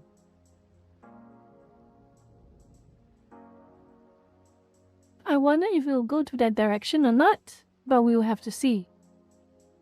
Points mentioned on the right to repair, whether we need it and how long a product should work. With right to repair, that's a little bit different issue. Well, that's certainly welcome, having the right to that. As I mentioned in my presentation, there are deliberate countermeasures to prevent repair. That it's almost a small miracle when it does happen from extremely experienced software professionals for resurrecting a game. However, if there were repair instructions, that would be very welcome. I think we would even consider that a viable alternative to what we're asking if it was practical to resurrect the game that way. And Yeah. Yes, correct. Yes, correct. I think it's also as a gesture of probably goodwill. You don't have to force the game publisher to dedicate dev time to repurpose an online game for an offline mode to become fully offline at end of life. As an alternative, maybe they can get a dev team or a member of the dev team to create documentation for fan modders and fan devs to repurpose the game that has reached end of life cycle themselves so they can release an offline version. So it's like a DIY end of life plan where they convert that online game into offline mode, or they convert the online game with official servers into an online game that can run community servers or peer-to-peer. And for how long it should work, it's kind of again, the customer standard is indefinitely, as long as they keep the game in good working order on their end. And we're not trying to hold any publishers responsible for updates that break things that wasn't their doing. So yeah, correct. How long they choose to support it, we're completely open to. I mean, I think there's already existing EU regulations on that, but I mean, they, as far as we're concerned, they could end support the next day, but as long as the game isn't destroyed, we would find that acceptable. And the last point on the... Oh yeah, for doing this through the existing... That is true. Well, it is true, Dark Casual, but honestly, it's a rock and a hard place, Dark Casual. It's a rock and a hard place because, on one hand, yes, EU has a reputation. EU is a problem. Most of the time, EU is always a problem, but on the other hand, I don't think the situation we are being that is being imposed on us is any better. Where you can buy something. On one hand, you have think about it this way. On one hand, you have the EU. On the other hand, you have the World Economic Forum. Who are you gonna choose? EU overregulation or World Economic Forum? You will own nothing and you'll be happy. Which are you gonna choose? Seriously, what can you choose? Do we have a better option? Because as far as I know, only the EU is willing to listen. Who is a better authority figure to impose proper restrictions on corporations to enact all these unethical practices?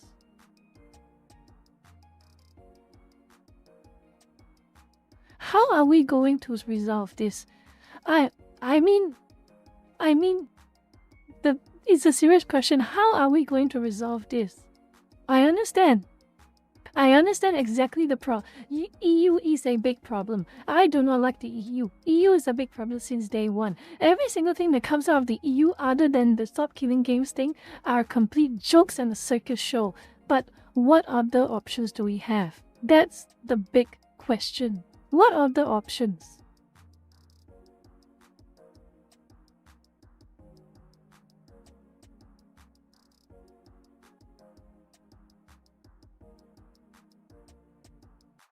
What else? What else do we have to work with? How are we able to prevent this from happening?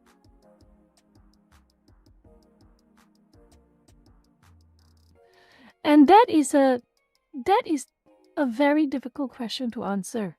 I do not know the answer. For sure, I do not know the answer. But if anyone does know the answer, I do suggest you email Accursed Farms. Because I think Accursed Farms only did this because, like I say, EU was the only one who was willing to listen to him, I guess. Just doing this to the courts, through the legal action, that still doesn't get to the heart of the matter of the game itself being destroyed. We're not really refunds and compensation. Those are a secondary measure that when the game itself can't be reinstated, we just want the game preserved. So doing it through the existing framework doesn't quite get us there necessarily. All right. Food for thought for you, Lurches. I'm going to end this stream on this little note. What are our options? None of us love the EU. There are no EU fans here right now. I'm pretty damn sure about it. But what are our options?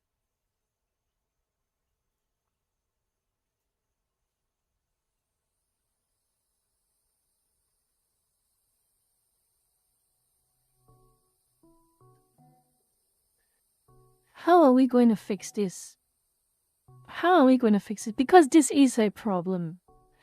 And I know all of you like us, you would rather this problem do not exist.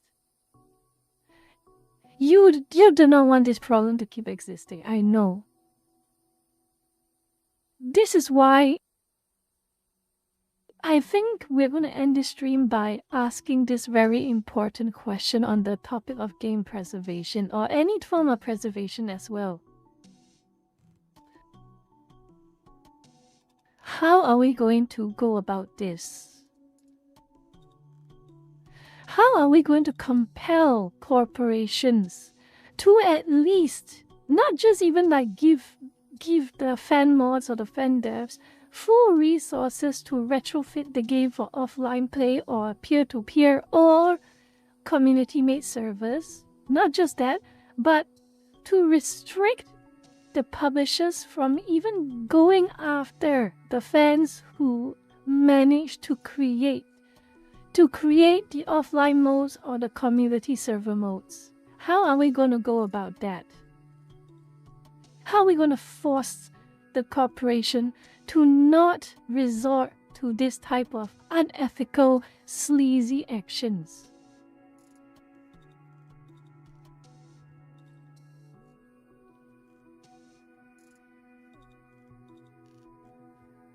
Because at the end of the day, like a Curse Farm said, it is an open-ended question. What he brought up, what I brought up, and what we are all aware is that there is a problem. As to how we can resolve the problem, that is the most important thing to it. That is the most important thing. The how. And that is where we can argue a lot and we can try to reach to something practical. But I do agree, EU is a dangerous place to be pushing for more control of this behavior. EU is a deal with the devil. Working with the EU on stop killing games, I do think it is a deal with the devil. But where else can we go? How are we going to do it?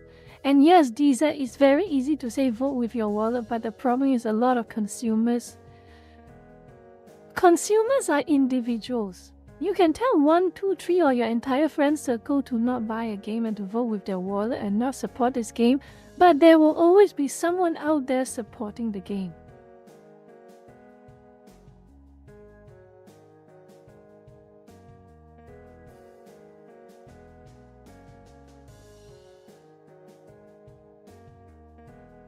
There will always be someone out there shilling for the publisher. That is not something that we can avoid.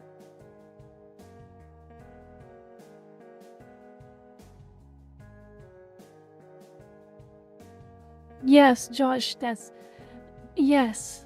Josh, DZ, you should listen to Josh because we are all talking about all of our discussions right now are on the theoretical basis.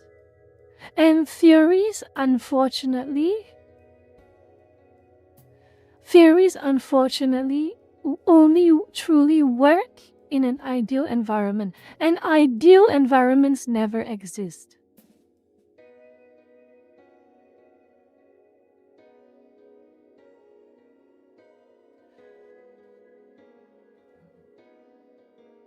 I don't know.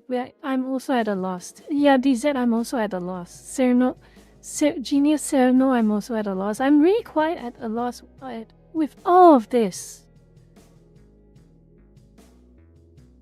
But I guess there is a question that is a topic for another time. And also, it is an ongoing topic. Stop Killing Games is still going. And Stop Killing Games is still gaining momentum. Maybe we can reach a miracle. Maybe. I'm not holding my breath, but maybe. So, to sum up today's stream, what have we talked about? The first part is Pragmata. Pragmata, a track, has brought up the strangeness of some people on the internet. And with the case of Pragmata, we are seeing horseshoe theory being exposed everywhere. Firstly is the topic of the voice actors. Secondly is the topic of the fatherhood message of the game. That is the first part. Second part is the topic of JP netizens, the idea of accessibility of content, the idea of game preservation. At the end of the day, it is a culture clash and a cultural war. The international netizens have a very healthy disrespect and skepticism for big corporations. They do not trust them, and respect is not given to them. They only like them if they release a good product, full stop. This is very different from the culture that is in Japan, where there's a lot of cases where netizens and people in JP have a unhealthy subservience to corporations. Very unhealthy subservience, to the point that they will undermine their own consumer interests to protect the corporation. And no better case to demonstrate this than the case of Nier Reincarnate. Is it called Reincarnate? I can't remember the name. Nier what? Let me check. Nier Reincarnation, yes. And there's no bigger case than the case of Nier Reincarnation, where the fans created an offline version of the game, and the JP netizens got very salty and started attacking the creators and the people who are positive about the news.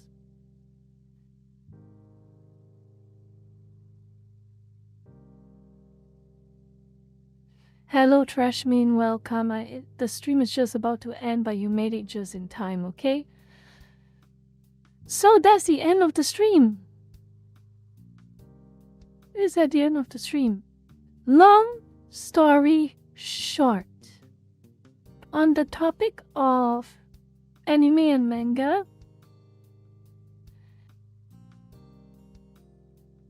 Gaben has the best. Gaben Newell will always have the best take on it.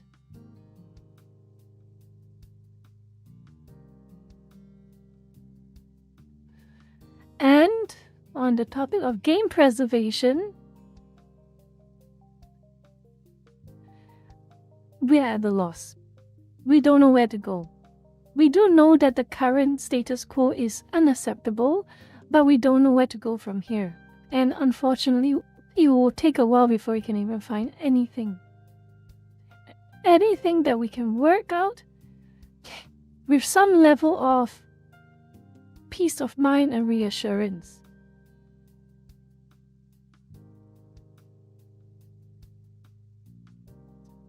Rina, again, shut up. Okay. Last stream for the week. Last stream will be on Saturday. Again, like I say, reminder lurkers, this This week is a forced 4-day stream week, which means there will be a weekend stream. It is again to thank the members for supporting me. It is again to thank the members for supporting me with subs and memberships. This is just me having a bonus stream. It's for everyone. Everyone can join in. Everyone can join in. It's a stream for everyone. It's not members only. Everyone can drop in. But I'm just having this extra stream. It's not a member stream 0. It is a stream to thank members. 2 different words. It is a stream to thank members. It is not a members stream. Membership not required, but I made that stream to thank the members who have supported me and go above and beyond other than just to say hi and to just be here listening to me yap, okay? Again, let me make it very clear. Saturday, this coming Saturday, which is the 25th of April, same time as today. Again, in the foreseeable future, I do not see myself having... in the foreseeable future, I have not organized any streams that will be restricted to members only. But if it ever does happen, I will let you all know. But as it stands right now, all my streams are public. All my streams are public. You can drop in. But I'm just saying again, the 4th day stream is my thank you to the members.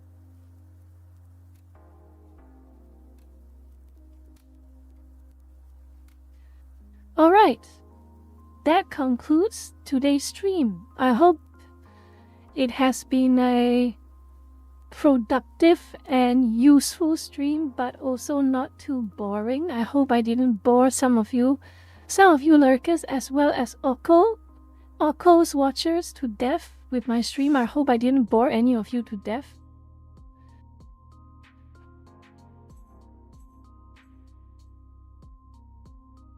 No, Mo-chan, no.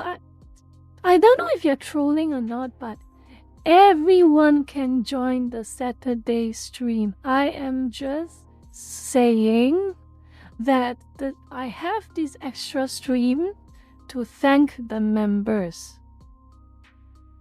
Oh my goodness. Rina, shut up. Anyway, okay. We will see what happens on Saturday, but no, lurkers, none of you are obligated to do anything, okay? The fact that till now, even Okko's followers, even Okko's watchers, the fact that so many of you from Okko stuck around to the end of the stream to listen to me yap, I am very grateful. I am very grateful and I'm very happy. Okay? Again, no obligations. Just drop in if you feel like it and you want to hang out and spend some time with me on Saturday. Okay, with that out of the way, let's have a look at who we can raid. Let me close some tabs, please. Let me close some tabs. And stick around if you want, if I can find someone to raid. Narissa, Akuma Miko, Narissa. Let me see if I can rate Narissa. Has she enabled rating? Let me see. Live. Narissa Ravencroft, where are you? Narissa, where are you? There she is. She's playing Tomodachi Life. Excellent. I have been seeing a lot of that game. So let me save. Let me just go back to the settings for a moment. Let me just make sure everything is set up properly. Narissa, correct. Alright. Done. Now, let me just move to Narissa first. Let me just set everything up. One more piece One more piece to set up before I'm done. Where are you, Nerissa? Me? Alright. Okay. We are done. Anyway, lurkers, thank you for being here, and I will see most of you hopefully on Saturday.